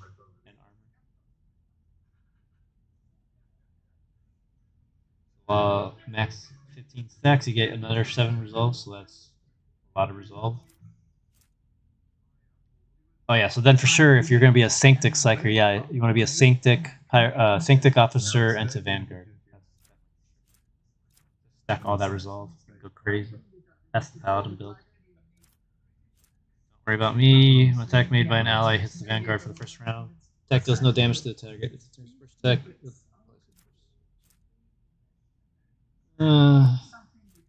Yeah, none of these archetypes are really screaming out at me. Vanguard seems to have a little bit more stuff for us, just so we can be a little tankier. But we don't want to be the main tank for this build. Which is fine, I think. So it frees us up to grab more of the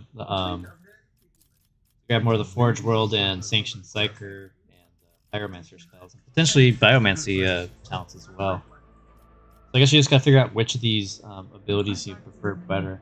Unyielding Beacon and maybe Disposal. I wouldn't count this one too much. Whereas pretty much none of the spells from Archmilitant really I didn't really care about. I mean Wildfire could be okay, I guess. Kick is just kind of funny to me.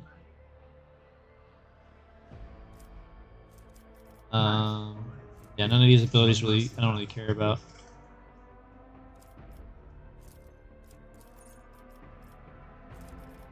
I mean, I guess there's some of these abilities here could be interesting. There's some of these talents could be okay.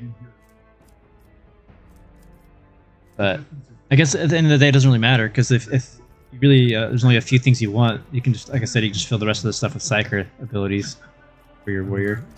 But there's a lot of warrior talents that I know I'm going to want. So for sure you're going to start with... The world trembles beneath my feet. Maybe that's wrong too, who knows?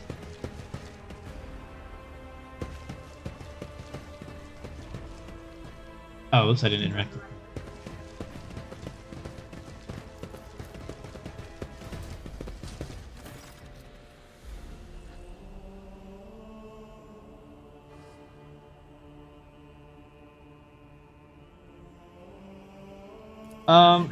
I already tested some of that stuff out. I believe the concentrated fire works. I haven't tested rapid fire. If rapid fire works, then that'd be amazing. Actually.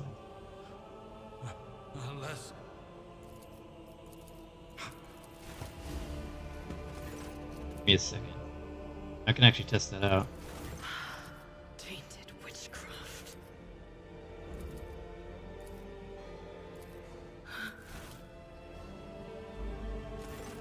Yeah.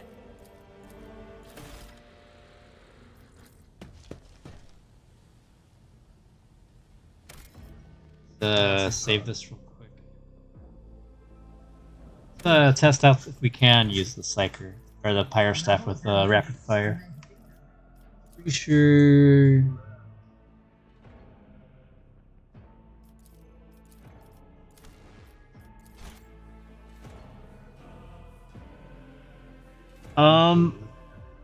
Not technically. Technically.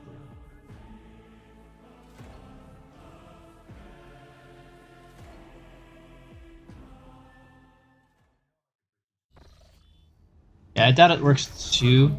But here, so Fire Staff. Okay, here. Maybe.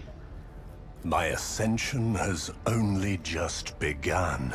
Wow, don't you guys like that? Powers unseen uncover my path. I definitely saw the thing pop out before. Thanks is good to be in combat. Beckons me. I'm not gonna show right now. Purpose guides me.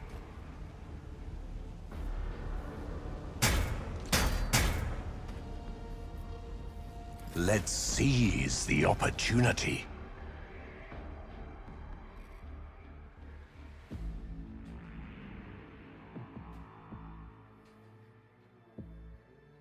We go try to respec real quick and then abilities we can see what's happening with us.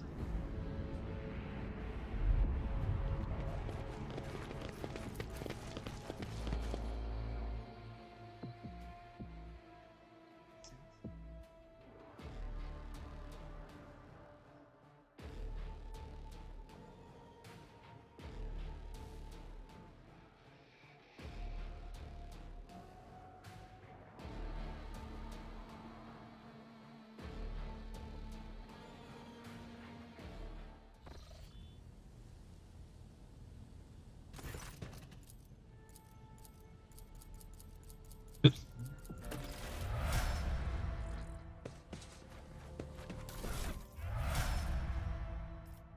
I think we can just pick it up right now, actually. Oh no, it's last turn. Just go try to respec real quick and see if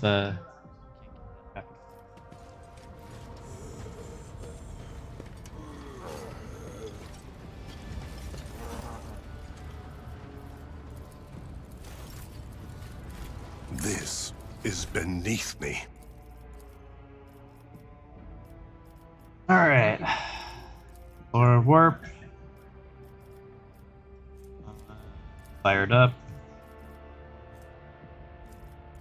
Full power. Right.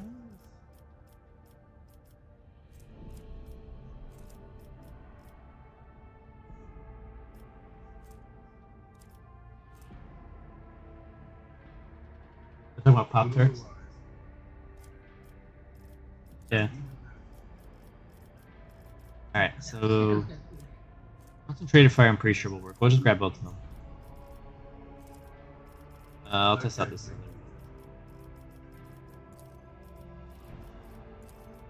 One.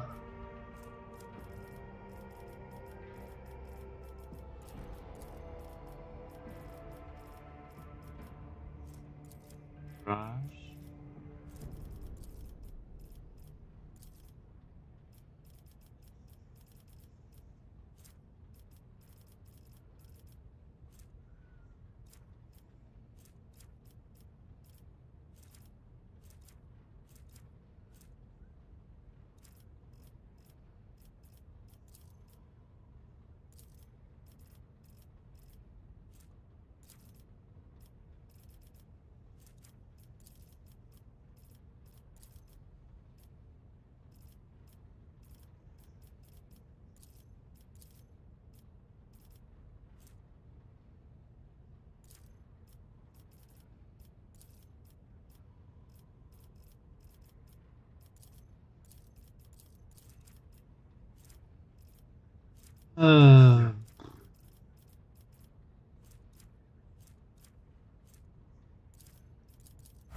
Alright, let's see. I'm not even gonna level one up. I'm just gonna go try to go into combat.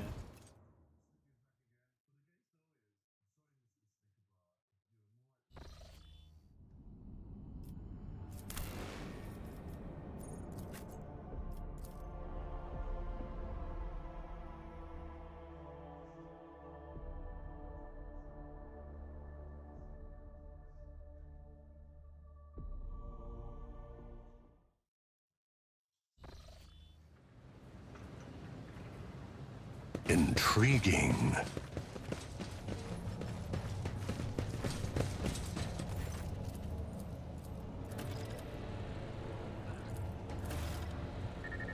Straight into it. So I'm not gonna level these guys up. I don't care. Embrace We're just true testing. power.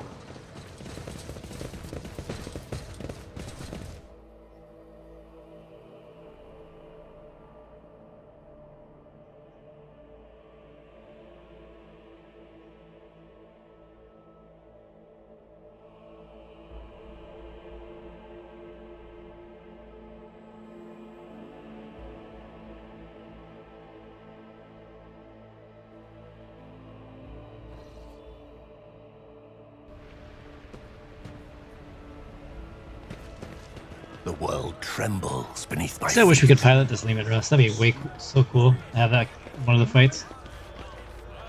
Oh, I gotta talk to the damn bastard. Alright, lady, let's get this started.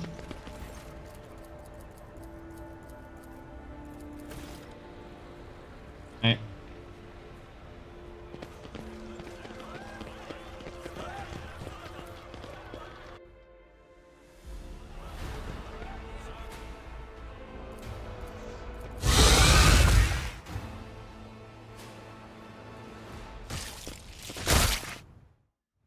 Yep.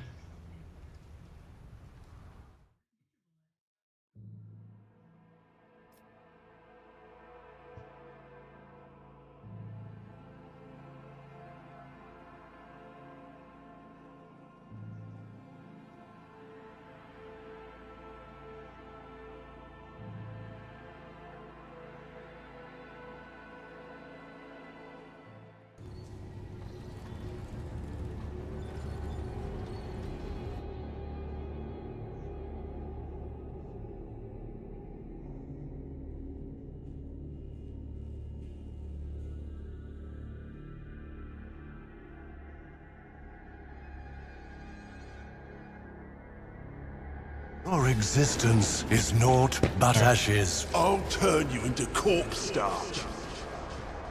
Enough.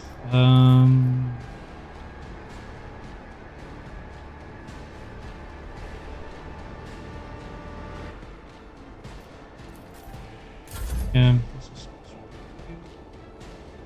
Oh yeah, it won't work. If it was going to be able to work, we could click on it. We can't. So rapid fire does not. Concentrated fire, it looks like it will. 90% more One damage. step closer. I will triumph. I will delight my master I aimed it with off your that. demise. How do you fall over?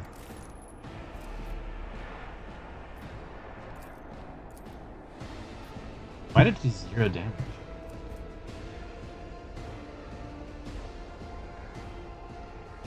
Wait, initial damage 40. Armor reduction.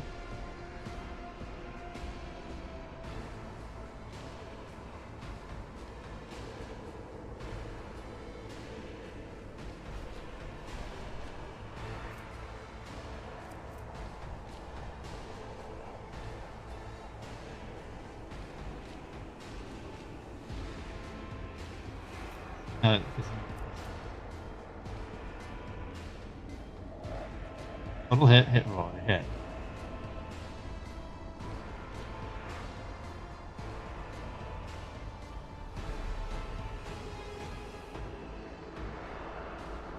Well, yeah, I think it's considered a burst in here, like the actual spell. Maybe they'll fix that in launch. It'd be really cool because if you have even more fireballs, that'd be really cool. Maybe like at increased veil degradation.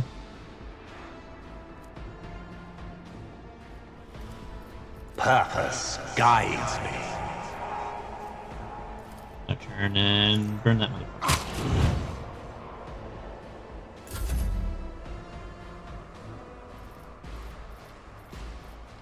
Hey, mocked that wrong.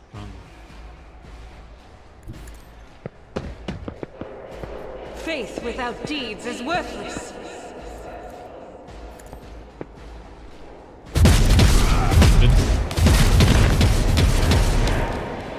I like how conveniently it always goes for your allies first. That is not the Emperor's will.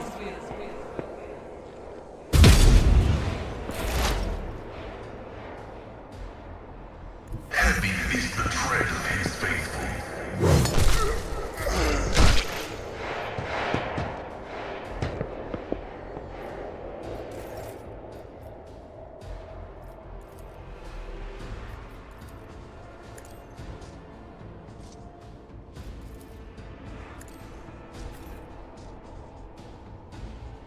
Hit him with another one. Actually, oh, I can't. Ruin beckons. Satisfied. Oh, where's the camera going? I killed someone.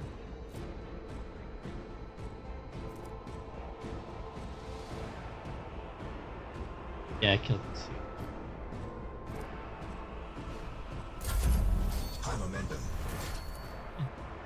Do it again. I'll paint your death in colors. Purpose guides me. One step closer. Through chaos I stride. I will not stoop to this. I need no guidance. Second sight seems to be really helping with this distance. What about the DM?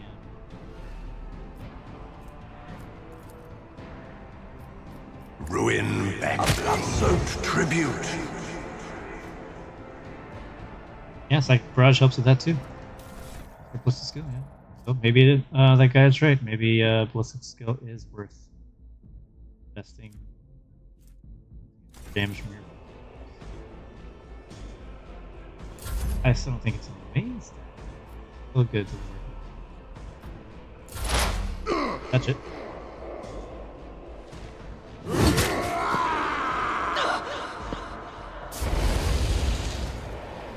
Thought you had me.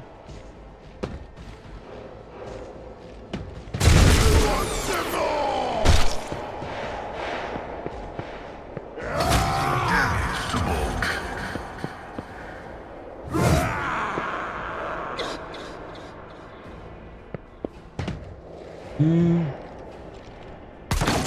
Maybe.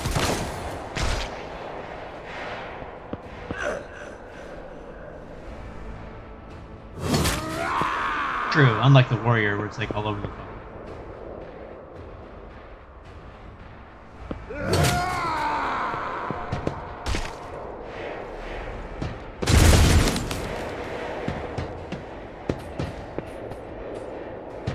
Now what I'm curious though is so burn damage. Now if the let's look at the max.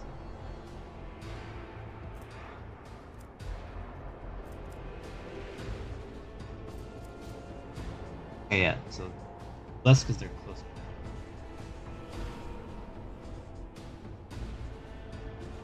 Anybody take any extra damage?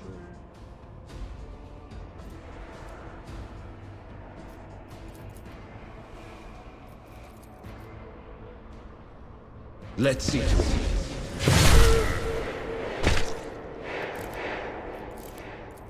For the throne's glory. I'll put my psychic abilities to use.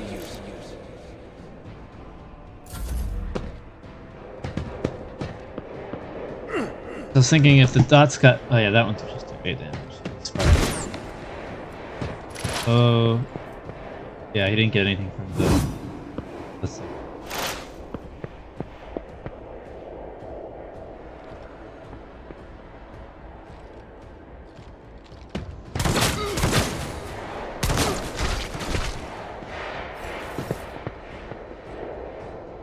Ah, shit.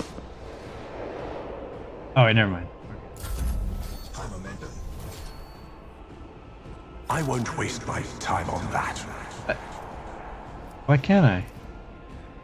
This is beneath me. Alright, well I can use my heroic.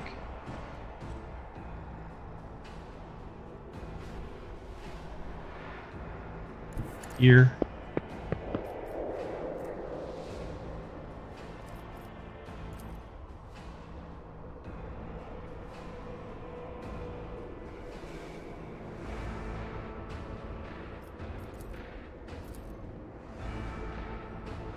Okay. Destiny reshaped. Really? What a satisfying demise.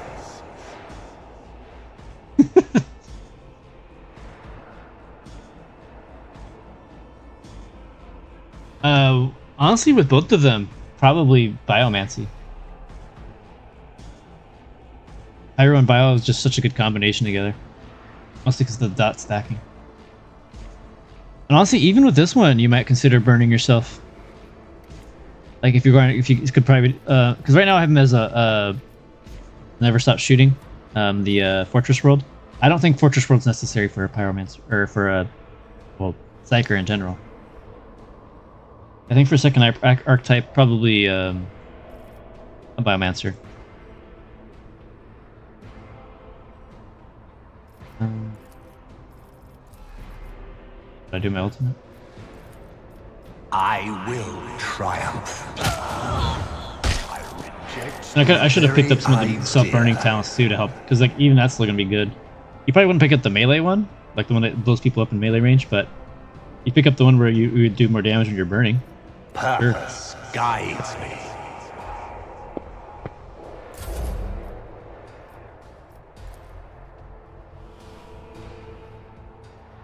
The enemies of the Emperor will be undone!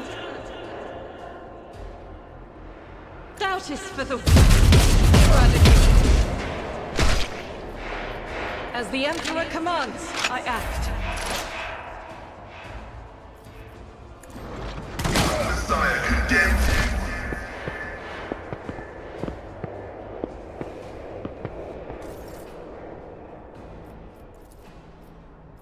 If I may, I need no guidance.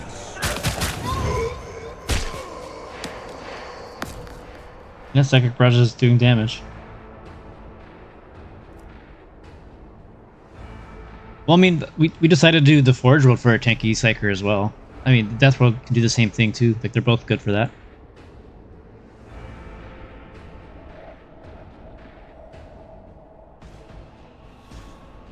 Yeah, but it's based on your... Oh, wait, no, I think that one actually is the full bonus. Yeah, let me check my Discord real quick.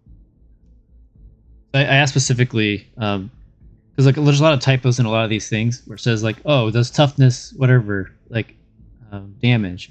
It actually is referring to the bonus, even if it doesn't say bonus. But then so I said, if it's easier, just tell me a list of what actually is affected by the... yes, Leviathan, it should be like that. Multi-beam should take advantage of Psychic Barrage.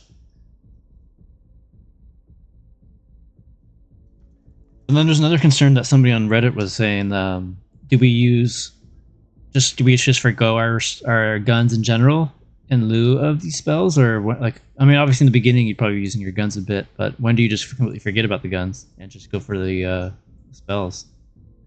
Maybe, I guess, whenever you can't cast your staff? Whenever that's on cooldown?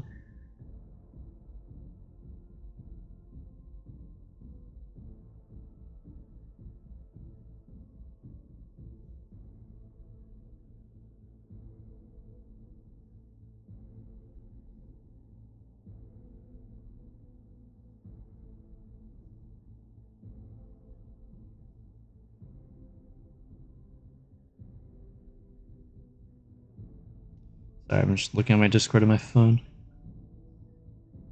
Super secret.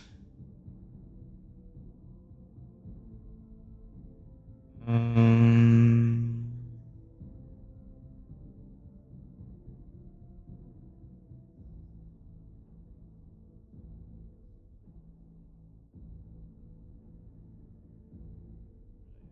think I was in the generation.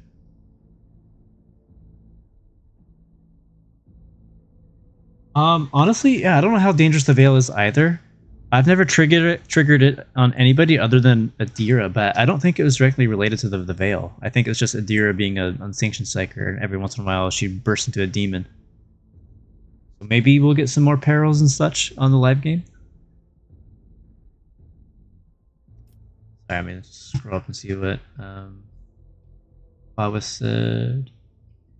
Firestorm, if you use Cassia to clump and pull the mobs away from you. Yeah, probably. They'd probably benefit from Barrage. I mean, the only thing you need to get to make Barrage work is to be 6 feet or 6 cells away from him. Let me see here.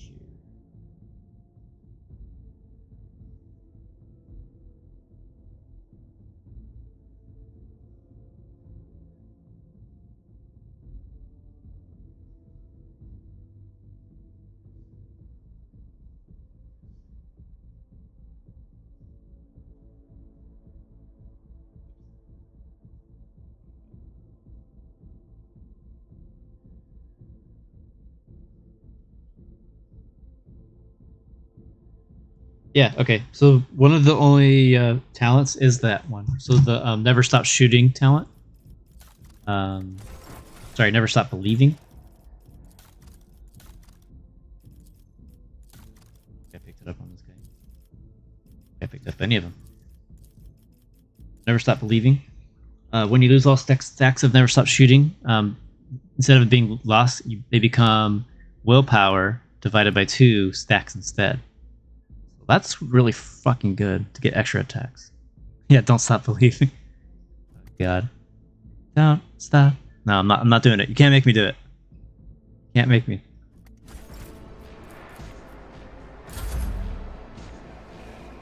He has 40? Yeah. I'm not singing anything more than those 2 lines. How about that? I'm not accustomed to another foe painted black.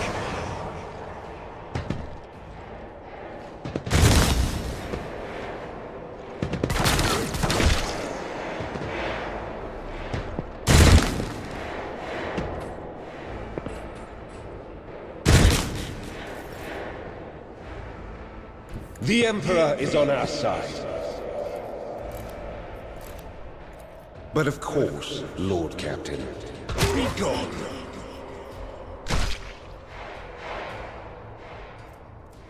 Air is filled with... I think that's supposed to be a phenomenon or something like that. Yeah. Momentum got lowered because of that. Hey Tyler. It's actually looking really good. We were just testing something for the marksman pyro for a moment.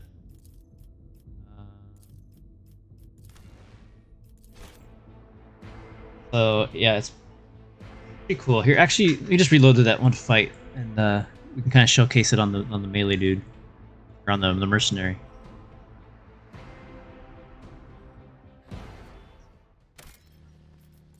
I don't think you guys want to see me level up in Actimon again. That shit's boring as fuck.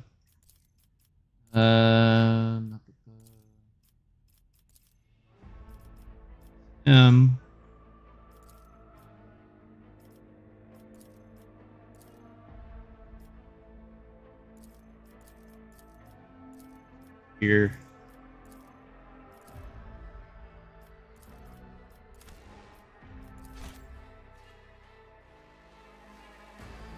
It's actually pretty cool what it can do.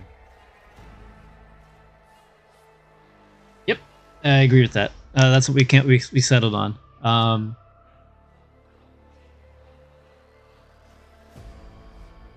Yeah, exactly, right? Who doesn't want that? Look, and it plus it looks fucking cool. You're on fire. You're going after people. Don't mind Powers the mess. unseen.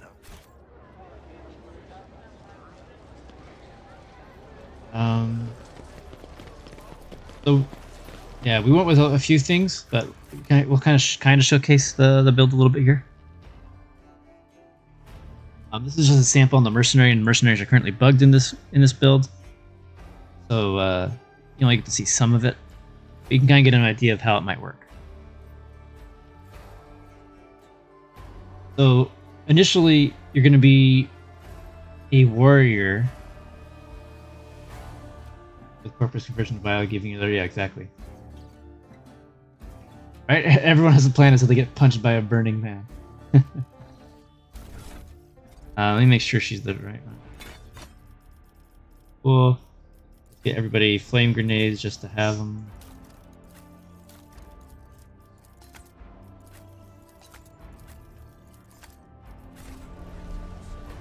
Alright, Sav, thanks for hanging out, man. The world will bow. Potential, well, at least a psych rating of 5, at the very, very minimum. As long as you're on fire. And then depending on if you have perils, you'll get more. I tread a path And then if there's other items too. unexplored. Alright, To make the sure- ordinary,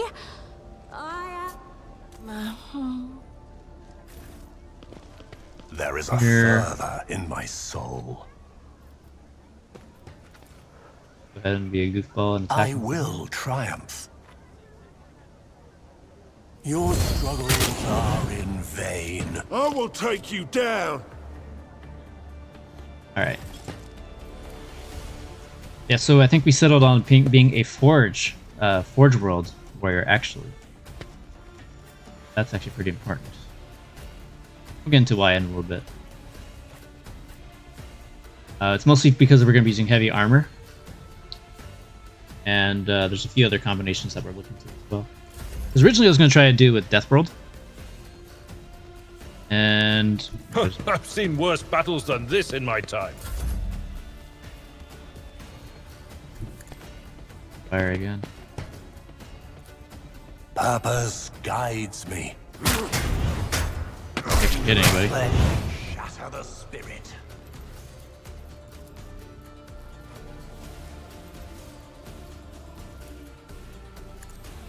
Here.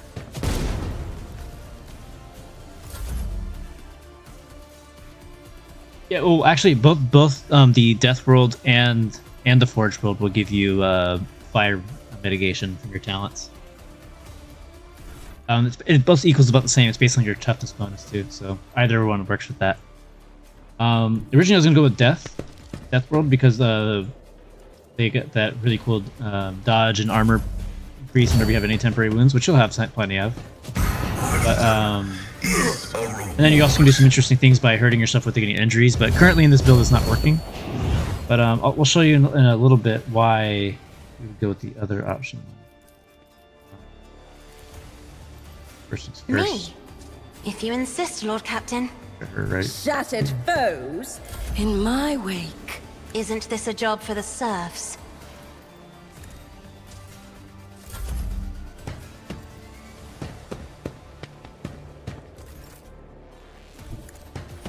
Alright, so we're on fire.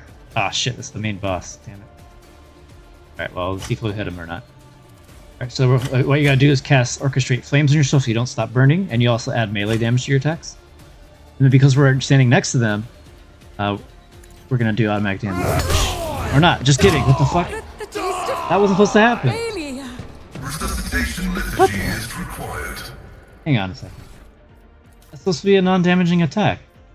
Is that considered an attack? God damn it. Embarrassing. Wait, no, that doesn't make sense because I've done that before. Okay. Hang on.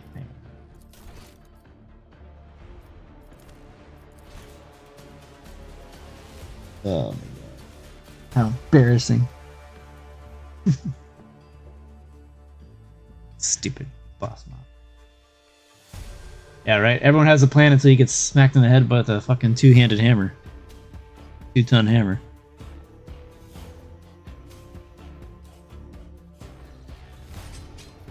We're cue the Mortal Kombat. Whoopsies. Don't worry, you'll be able to use a Thunder Hammer. I'm pretty sure actually you can do this guy and take his Thunder Hammer. That's what he's using. If I recall correctly.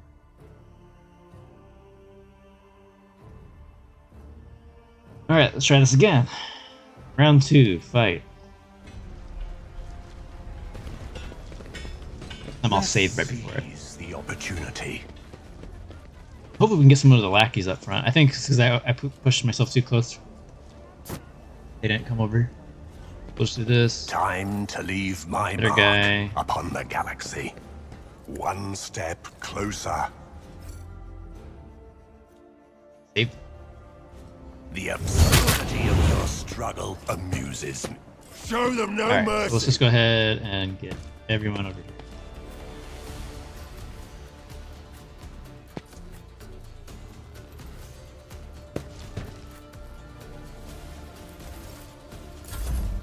Archers. Her. Fix it. That didn't do anything.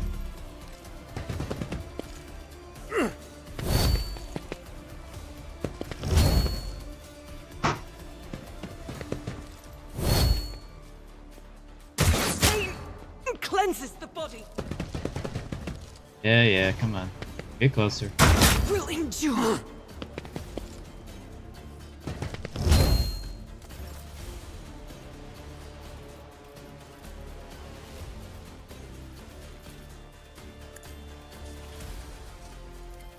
Me?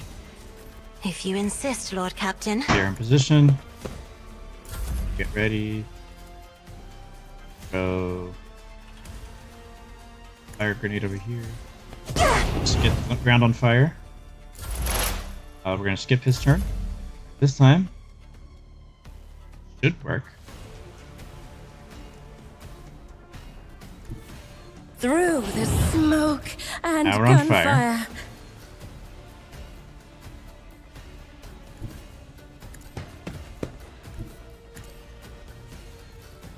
Okay, so now that we're adjacent to the two people that are ranged, these guys will not smack me. Cast this, and we're gonna do some automatic damage. Then, and Oh, a wicked thought. oh, we missed one of our attacks, but the burning still went through. Here, see, we still did fire damage from just attacking while we're on fire. Fortunately, we missed our main attack, but the fire damage still went through. But then you can cast other spells yourself. Demonstrate in a moment. Die.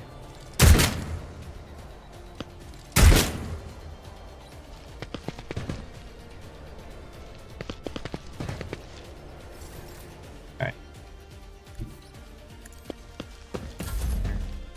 Alright, so now he, or I guess you, if you have this ability Firestorm. So she's on fire, and only these two other guys, or this guy is on fire. We can use Firestorm. I will try. To spread it to everybody. So now everybody's on fire. And then eventually you'd pick up another ability. Oh. Inflame. And until the end of combat, all burning conditions will deal extra damage on top of what they already are taking. So that includes the poison as well, by the way, from being a Pyromancer. So that's just something. I need no guidance. Marksman, you can extra. Do it again. Death shall reign. And you're right, let's just Purpose guides me. Ravage pretty cool. and conquer.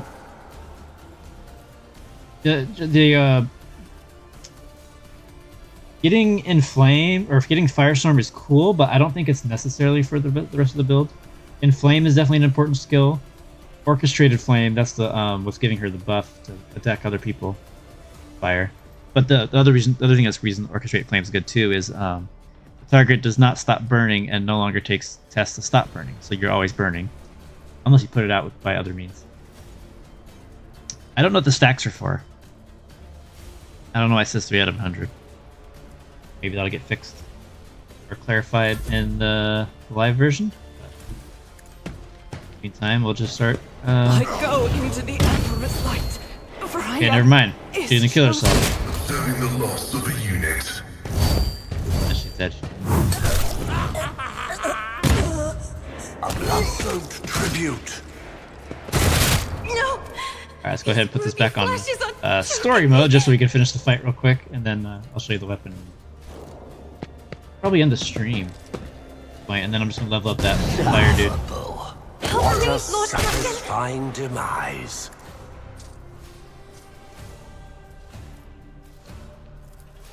If I may, I'll show you why navigators are feared. Oh, I should have used him for his heroic thing. Whatever. Sow the seeds of discord. Ruin beckon. Death shall reign. Wasn't who I was trying to hit. I was trying to hit these people, but I guess it had its mind of its own. I will triumph. Turn you. Purpose You. guides me.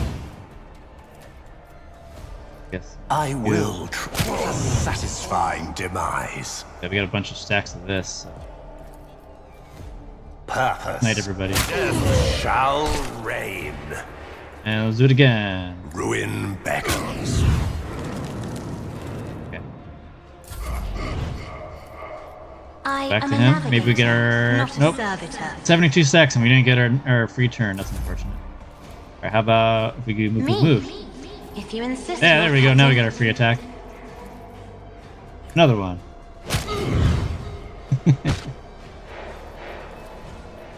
And kill you. Blood-soaked tribute. Get a little cheese lord here.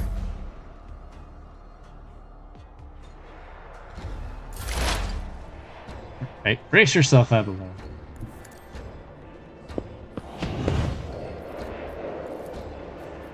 Fire.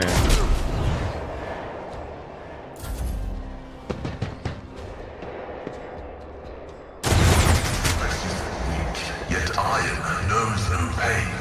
Follow my lead. Brace yourself, Abelard. Oh, hey, you called it.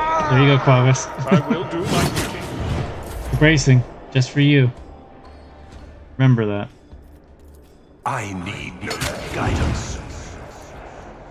Purpose Burn guides. you get another one. I won't waste my time on that. One step closer. Honestly, getting agility, picking up agility would be really important too for more critical strike damage and chance for your Pyromancer.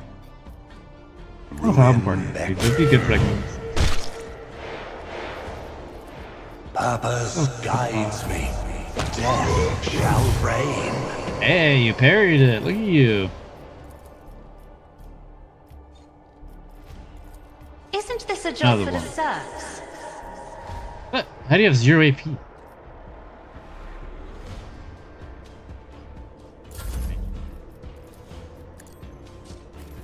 Get free attack? Yes, you did.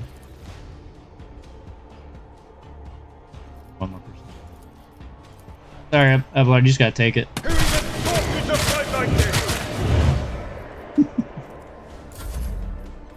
It'll be alright. Suffering is part of the trial. Not like Don't leave us. whispers. Guide my That's hand.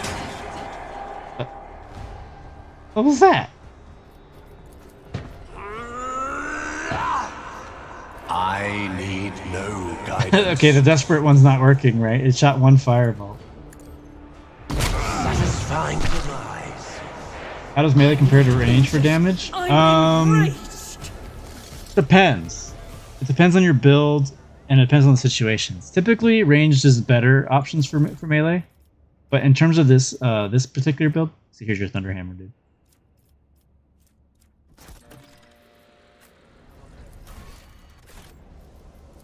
Yeah, I am at your service.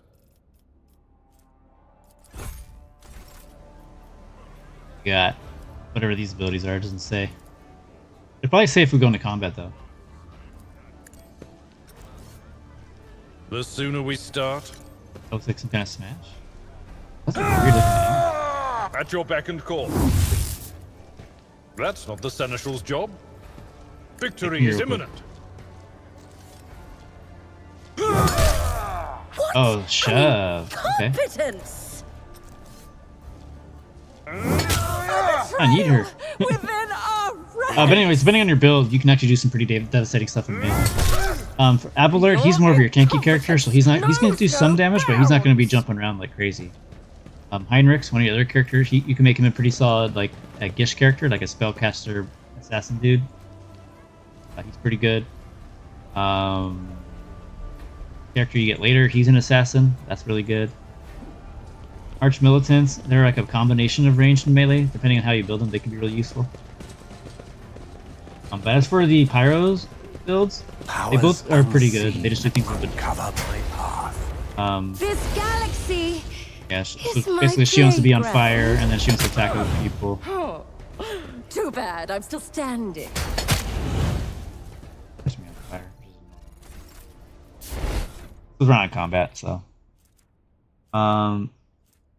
Yeah, right now the ability Wounded Beast doesn't work properly. Otherwise, it could do some potential pretty solid damage. Anyways. Do more damage. Maybe it's because I don't have much strength. Wait, why do I only have 20? Oh, I'm crippled. Right. All these injuries. Anyways, yeah, I think we'll end the stream there. I think I have a good idea of how I'm going to build this Pyromancer melee guy. World trembles beneath my feet. Still got to do some work on the marksman to figure out what the best options for them are. This melee self-immolation build seems to be coming along really well. After that, I also have an idea for a good Synctic Inquisitor as well, so like a Paladin type Psyker. I'm hoping I can get it out before Thanksgiving. Probably be gone for that day, as most people would be. Yeah. All right. Thank you all for hanging out with me as we theorycraft this stuff. Hopefully, I can get that guy up to a decent enough level to showcase him pretty well. Yeah, I appreciate you guys enjoying the videos. Nice. Yeah, it's nice to have all you guys here.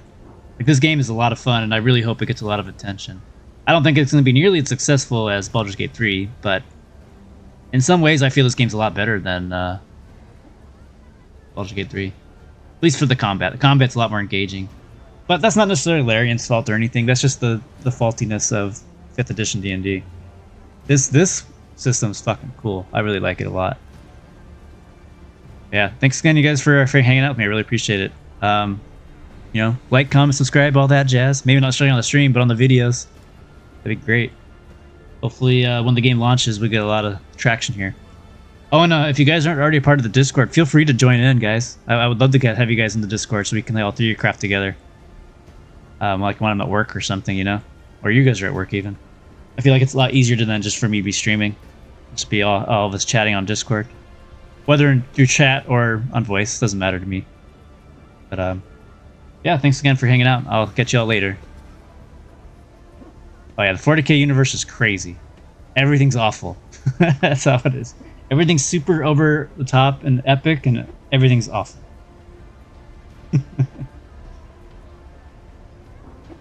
Alright, everyone. Y'all have a good night.